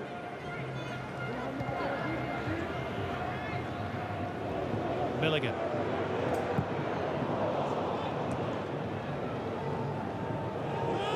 Wiltshire. Bresciano.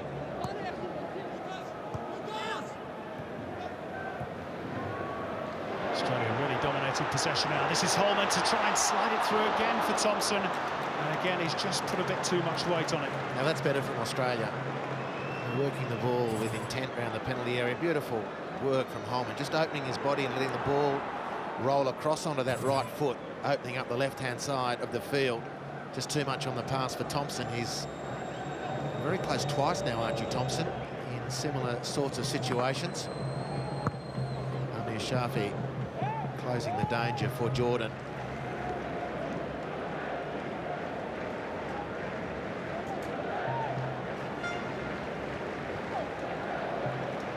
I just feel that second goal has lifted all the tension around Dockland Stadium. Official crowd tonight, 43,785. Slightly reduced capacity, of course, with the stands having been brought in for the big game.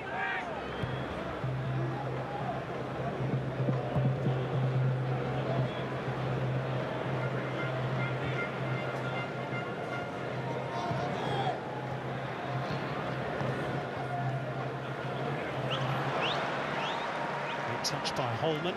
Cristiano along the line for Neil. Now Wiltshire. Cahill. Not the time to turn. Bogdanovsky sliding in. Little break for Jordan though, in the shape of Khalil Baniatia. Remember, they had a little break on it. There's just no real conviction about Jordan. They're almost a completely different side, aren't they? Yeah, at home and away. Definitely, but they need a break. It doesn't look as though they're working terribly hard to get that break, or hoping something's going to come rather than them forcing something. But again, they'll be a totally different team if they can grab a goal. Just watch them come then, and that's the warning for Australia. The business isn't done yet.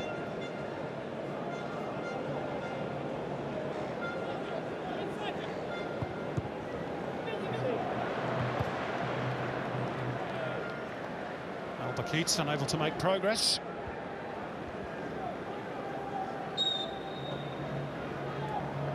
And Hamad talked about this being the most important game in Jordan's history. Perhaps they've just been a little bit stage-struck at times. Certainly worked hard enough, but really created too much to trouble Mark Schwarzer. All can change, of course. Drive for goal through Ahmed Hayel. He's perhaps looked the most likely for them. Well, he has, and the guy who fed him the ball, Baniatia, been talking about him pretty much since the game started.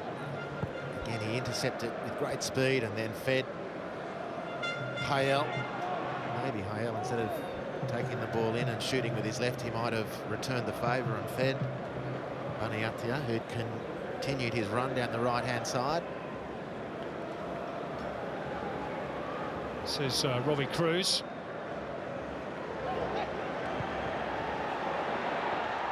Ball swung in towards Cahill. Run back well by Milligan. He's really put a foot wrong, Mark Milligan tonight. Wiltshire. Cruz turns inside the box. Robbie Cruz! That'll do it for the Roos. 3-0. They're home and hosed now.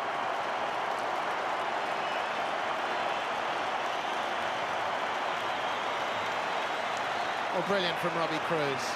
One can do no much more in a crucial World Cup qualifier than put on 2 crosses for 2 goals and then brilliantly turn inside the penalty area and fire the ball past Amir Shafi. Bresciano feeding the ball right. Wiltshire returning the favour. Beautiful work, Robbie Cruz. Amir Shafi perhaps a little disappointed he couldn't smother that as he fell down to his left. But great reward for Robbie Cruz. And a nutmeg to boot in prelude to the left foot finish. Holger Osick can breathe easy. The Socceroos now can focus on Iraq, you'd imagine, 7 days from now. Robbie Cruz with his first international goal in nearly 2 years. Back in the city where really his career was revitalised at club level. And it's a goal that's now surely seen off Jordan. We had a good little spell at the start of the second period without ever really threatening Schwartz's goal. They've just been steamrolled.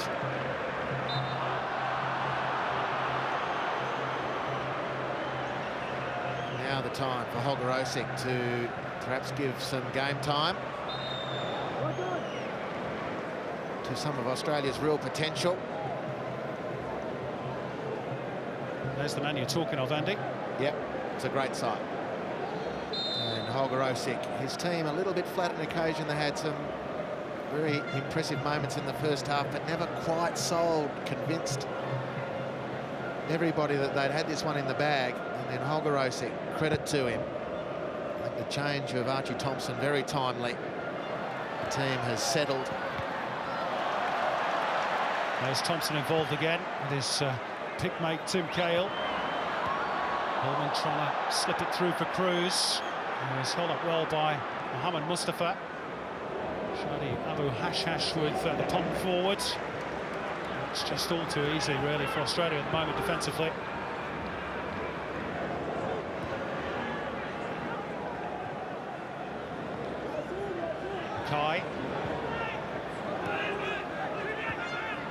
Cahill telegraphed that one.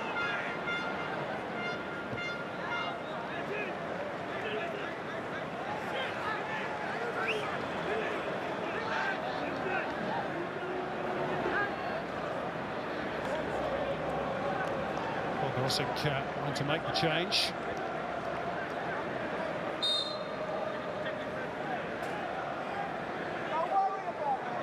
They're unable to do so because the fourth official is not quite ready. So play will continue with Archie Thompson here.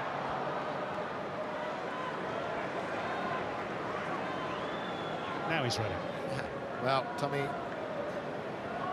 Rogic of Glasgow Celtic to take his cue. Another good night out for Brett Holman. He was buzzing in the first half. He ran out of legs in Saitama. He's built on that very impressive performance 7 days ago with some extra time here. Much needed game time, as this is for young Tommy Rogic. Tommy Rogic, who's apparently trained the house down this week. It's his opportunity. Just his 5th cap for his country, as you rightly said, Andy. Very much one for the future.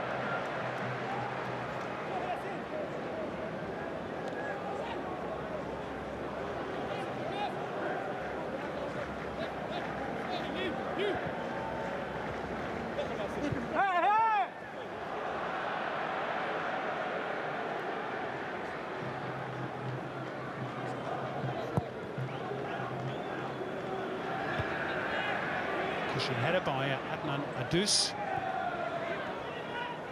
Kamil Baniatia trying to push forward in support of his wingman. Here he is on the ball. Does look a very accomplished footballer, doesn't he, Kamil Baniatia? Lovely skill there. This is Syed Merjan trying to weave his way through, but just too many bodies in the way. Milligan will clear.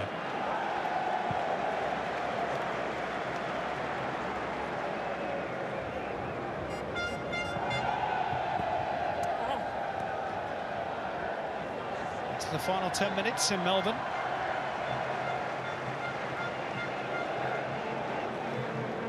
Scoreline looks pretty comfortable. Doesn't really tell the whole story, but Australia is certainly the better side.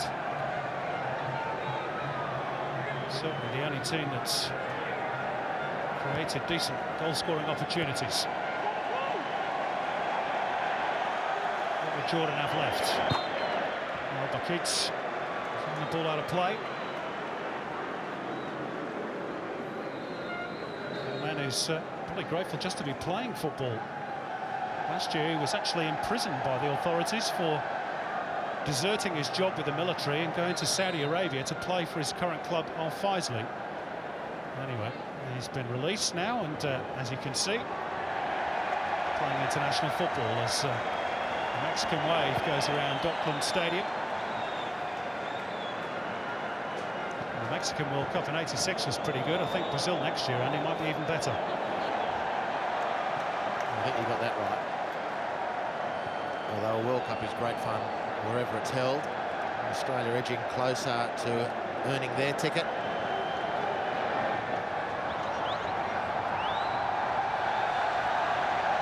Well, I think you always know when a Mexican wave goes around the grounds, the fans know the result is done and dusted. Or they've lost interest in the game, one of the two. Well, they've not lost interest here. They've been reasonably passive, particularly for a Melbourne crowd, Simon. But perhaps the team needed to work harder to bring them into it. Well, they've got 3 goals, have had 3 goals to cheer Bresciano with the first of them, of course. And now they're doing it reasonably easy, the Socceroos.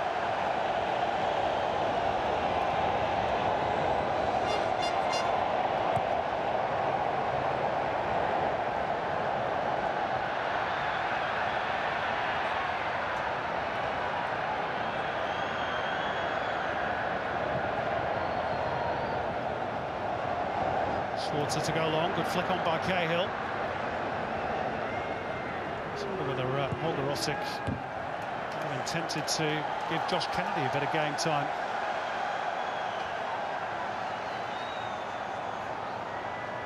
Out of the Roos folds. A couple of years, or almost a couple of years now, with injury worries.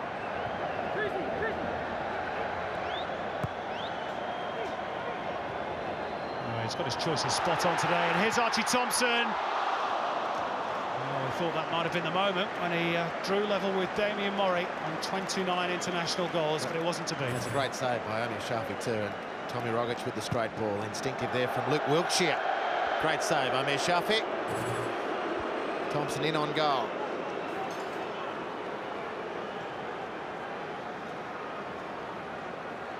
Has produced a corner.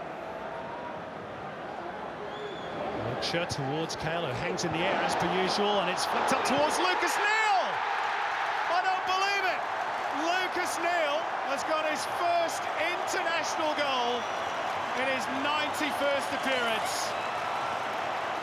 It's the cherry on the top for the Socceroos. The captain has scored at last.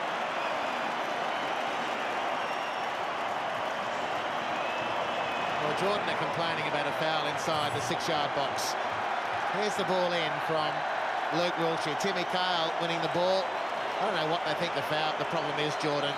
Tommy Rogic was fouled, if anything, but he was good enough and tall enough to help the ball on to one more player, and that player is his skipper, Lucas Neal, who quite remarkably, as a free-flowing attacking junior who first caught the eye of talent scouts in Australia and then in England, has taken 91 games for Australia to break his duck.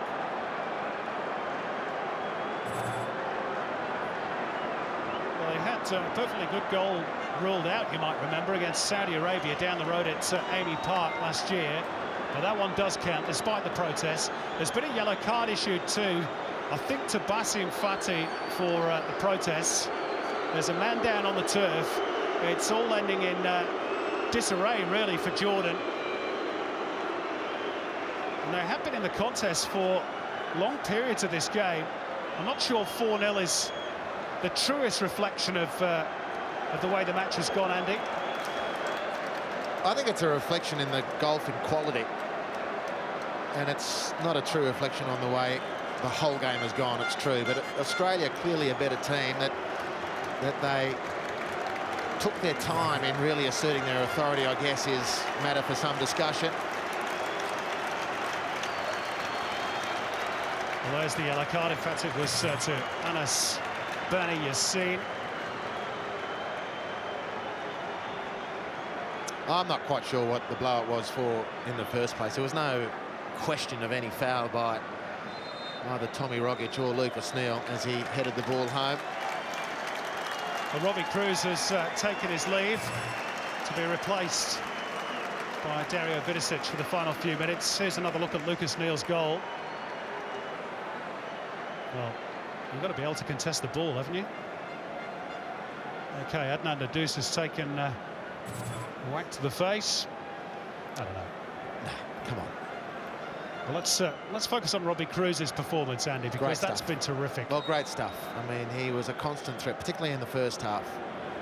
And he's put on 2 crosses for 2 of the goals, scored one himself, put on a cross for Brett Holman, which forced a great save out of Amir Shafi. So, just a great night out for him.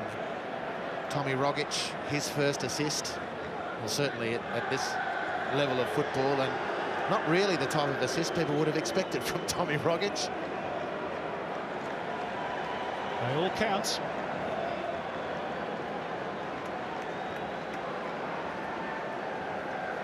Now here's a strange one. Jordan warming up their reserve goalkeeper.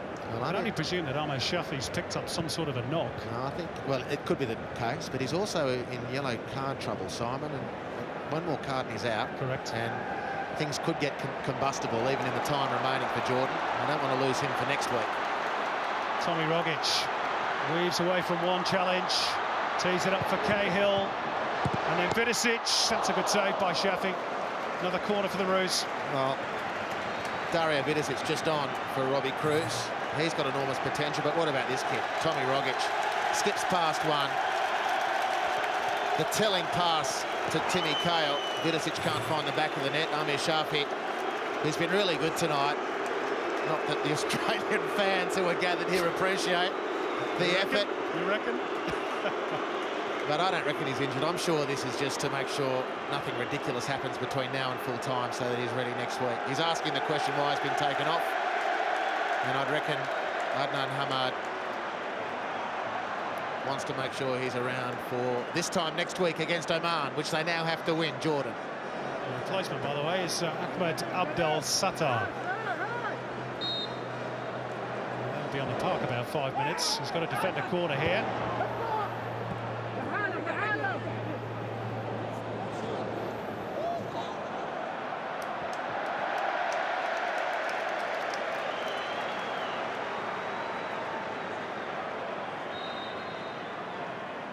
Jordan have just completely lost their shape. These final 20 minutes, they've been nothing like the ultra-competitive side, not only that started this game, but certainly made life difficult for all their opponents in Group B of the final round of Asian qualifying. Remember that it didn't just beat Australia at home, they beat Japan as well. So they are a very good side on their own patch. Kale rides one challenge. It's a goal kick. There's still a bit of heat in this one. No question. No question. McCarr wondering how that's in the corner for his team. But Honey Yassine already picked up that yellow card for remonstrating with the referee after Lucas Neal's goal. Well, you remember what happened to them in Japan. They beat them at home, but of course they got absolutely flogged away by 6-0. Perhaps, as you suggested, Harps, that's a little bit of difference in quality, plus perhaps a little bit of loss of focus and discipline. All of a sudden, on the end of a bit of a hammering. Schwartz has made a bit of a mistake there, robbed by Hamza Al-Dardour. Mackay helps him out, making the block. This is Khalil Baniatia.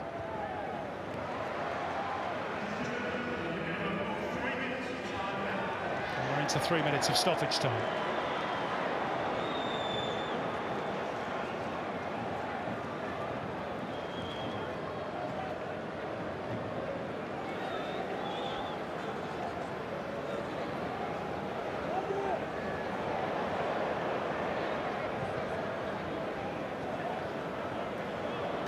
Skimmed off the head of Mackay. Jordan throwing. He hasn't quite got his angles right tonight. Matt Mackay, certainly compared to his performance last week in Japan, I thought was magnificent. His best as a left fullback for Australia.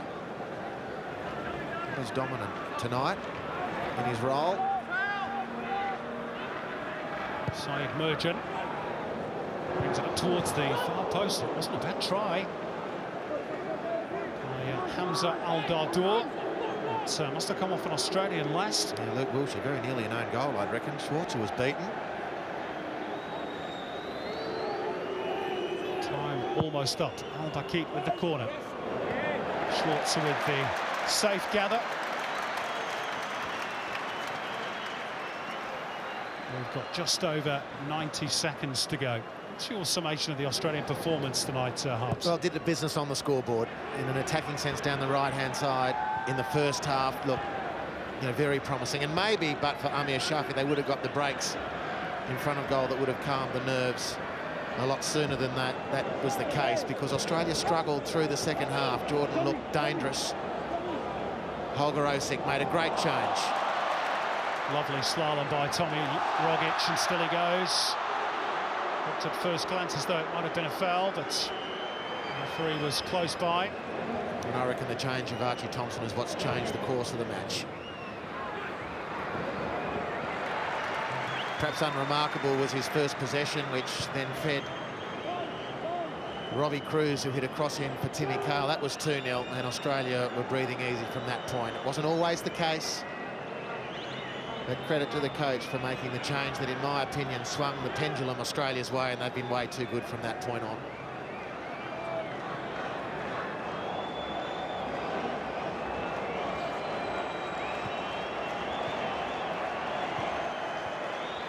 Dying embers have promised to be a very tense evening. It's ending with a bit of a casual stroll.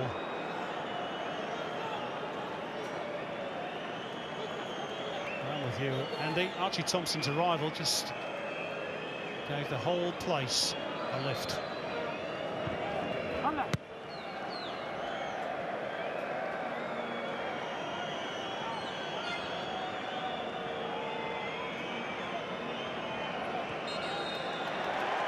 there we go.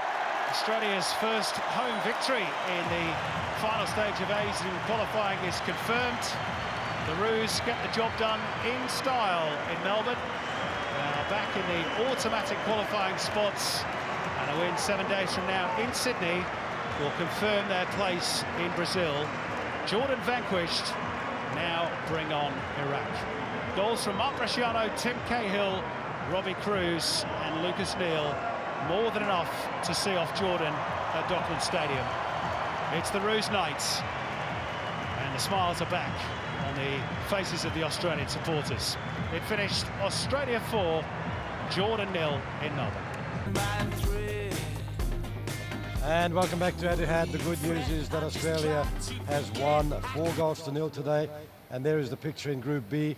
Australia on 10 points, 4 behind Japan, but importantly 1 ahead of Oman with 1 round to play.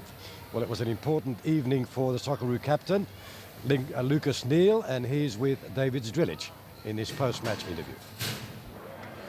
Lucas, great game tonight.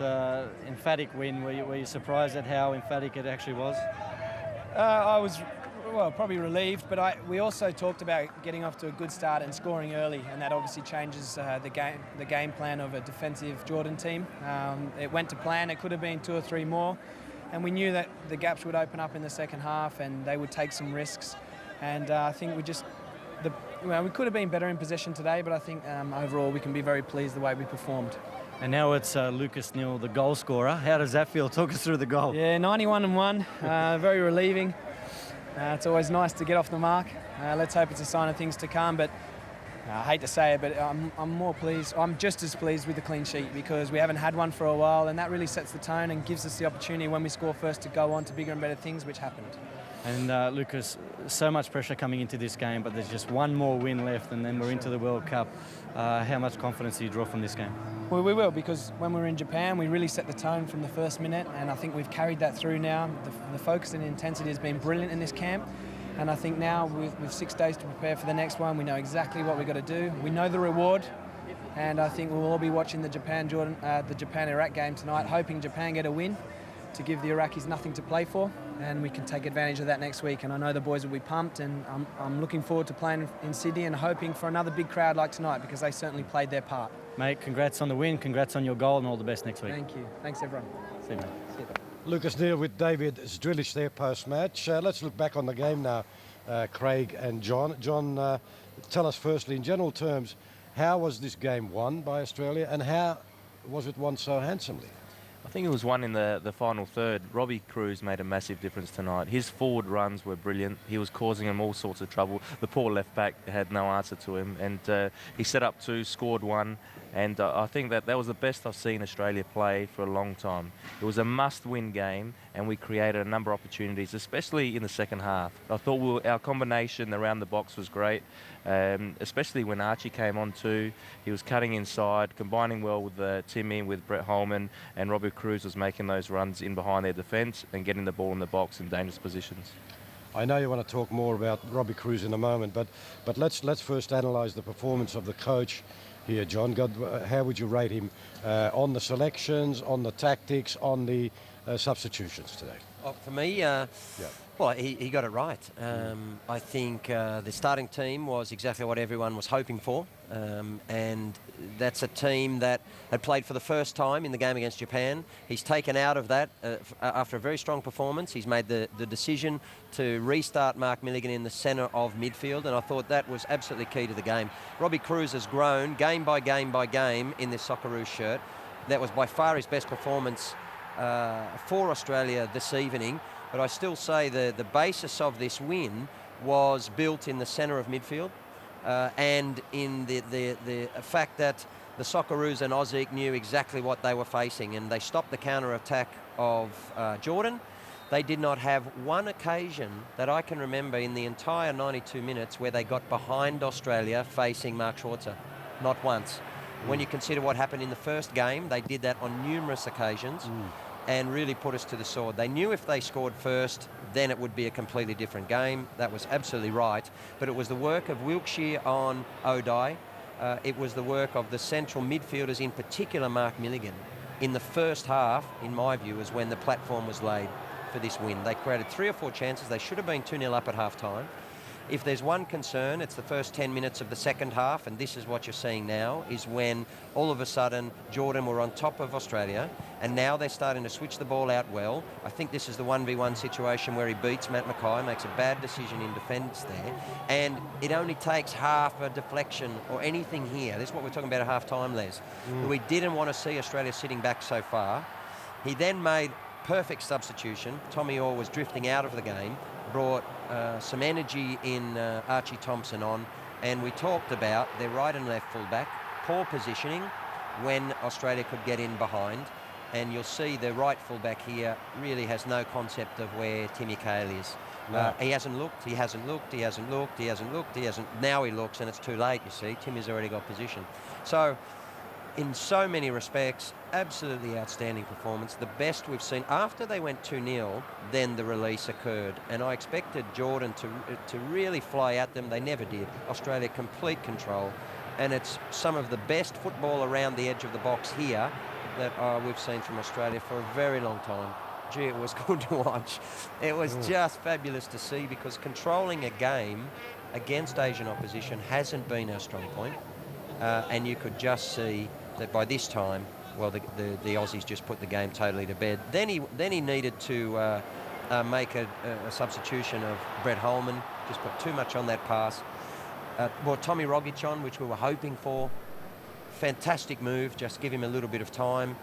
We did think, and Johnny A here was telling me, and I think the point was a good one, that Marco Bresciano could and probably should have been brought off earlier, because he hasn't had much football. He's one of the elder players. He's absolutely critical to the way this team is functioning right now. And he played the full game, Johnny? He has to play next week, yeah.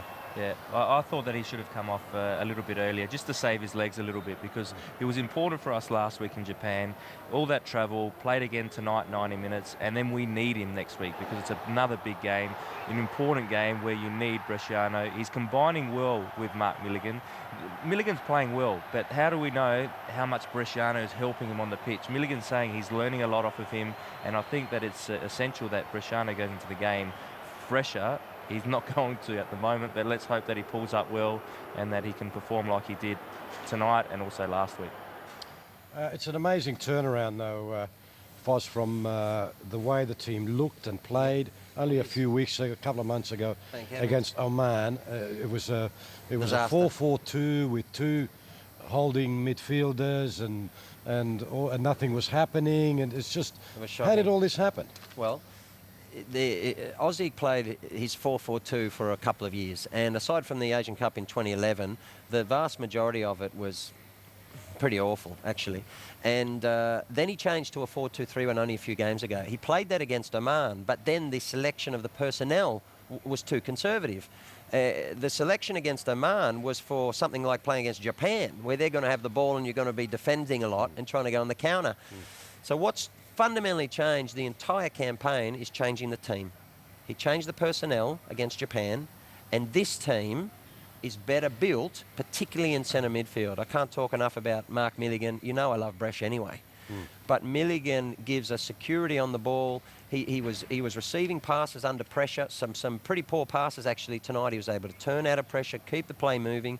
He broke up play beautifully. He's very mobile from side to side. Gives the ball to Bresh. Bresh has the capacity to now direct the play with the ball. I just think the combination's fantastic. And it was key tonight, because Luke Wilkshire in the first half went forward a few times, and that O'Dai was hanging. And it was Mark Milligan who quickly got across, read the danger, stopped their forward momentum, stopped the counter-attack, and that was all that they had to threaten us with tonight. So to me, I think in so many respects, it was really a near-perfect performance. Okay, well, one of the heroes of the game was Timmy Cahill. He's talking to David Zdrilic. Timmy Cahill scored again tonight.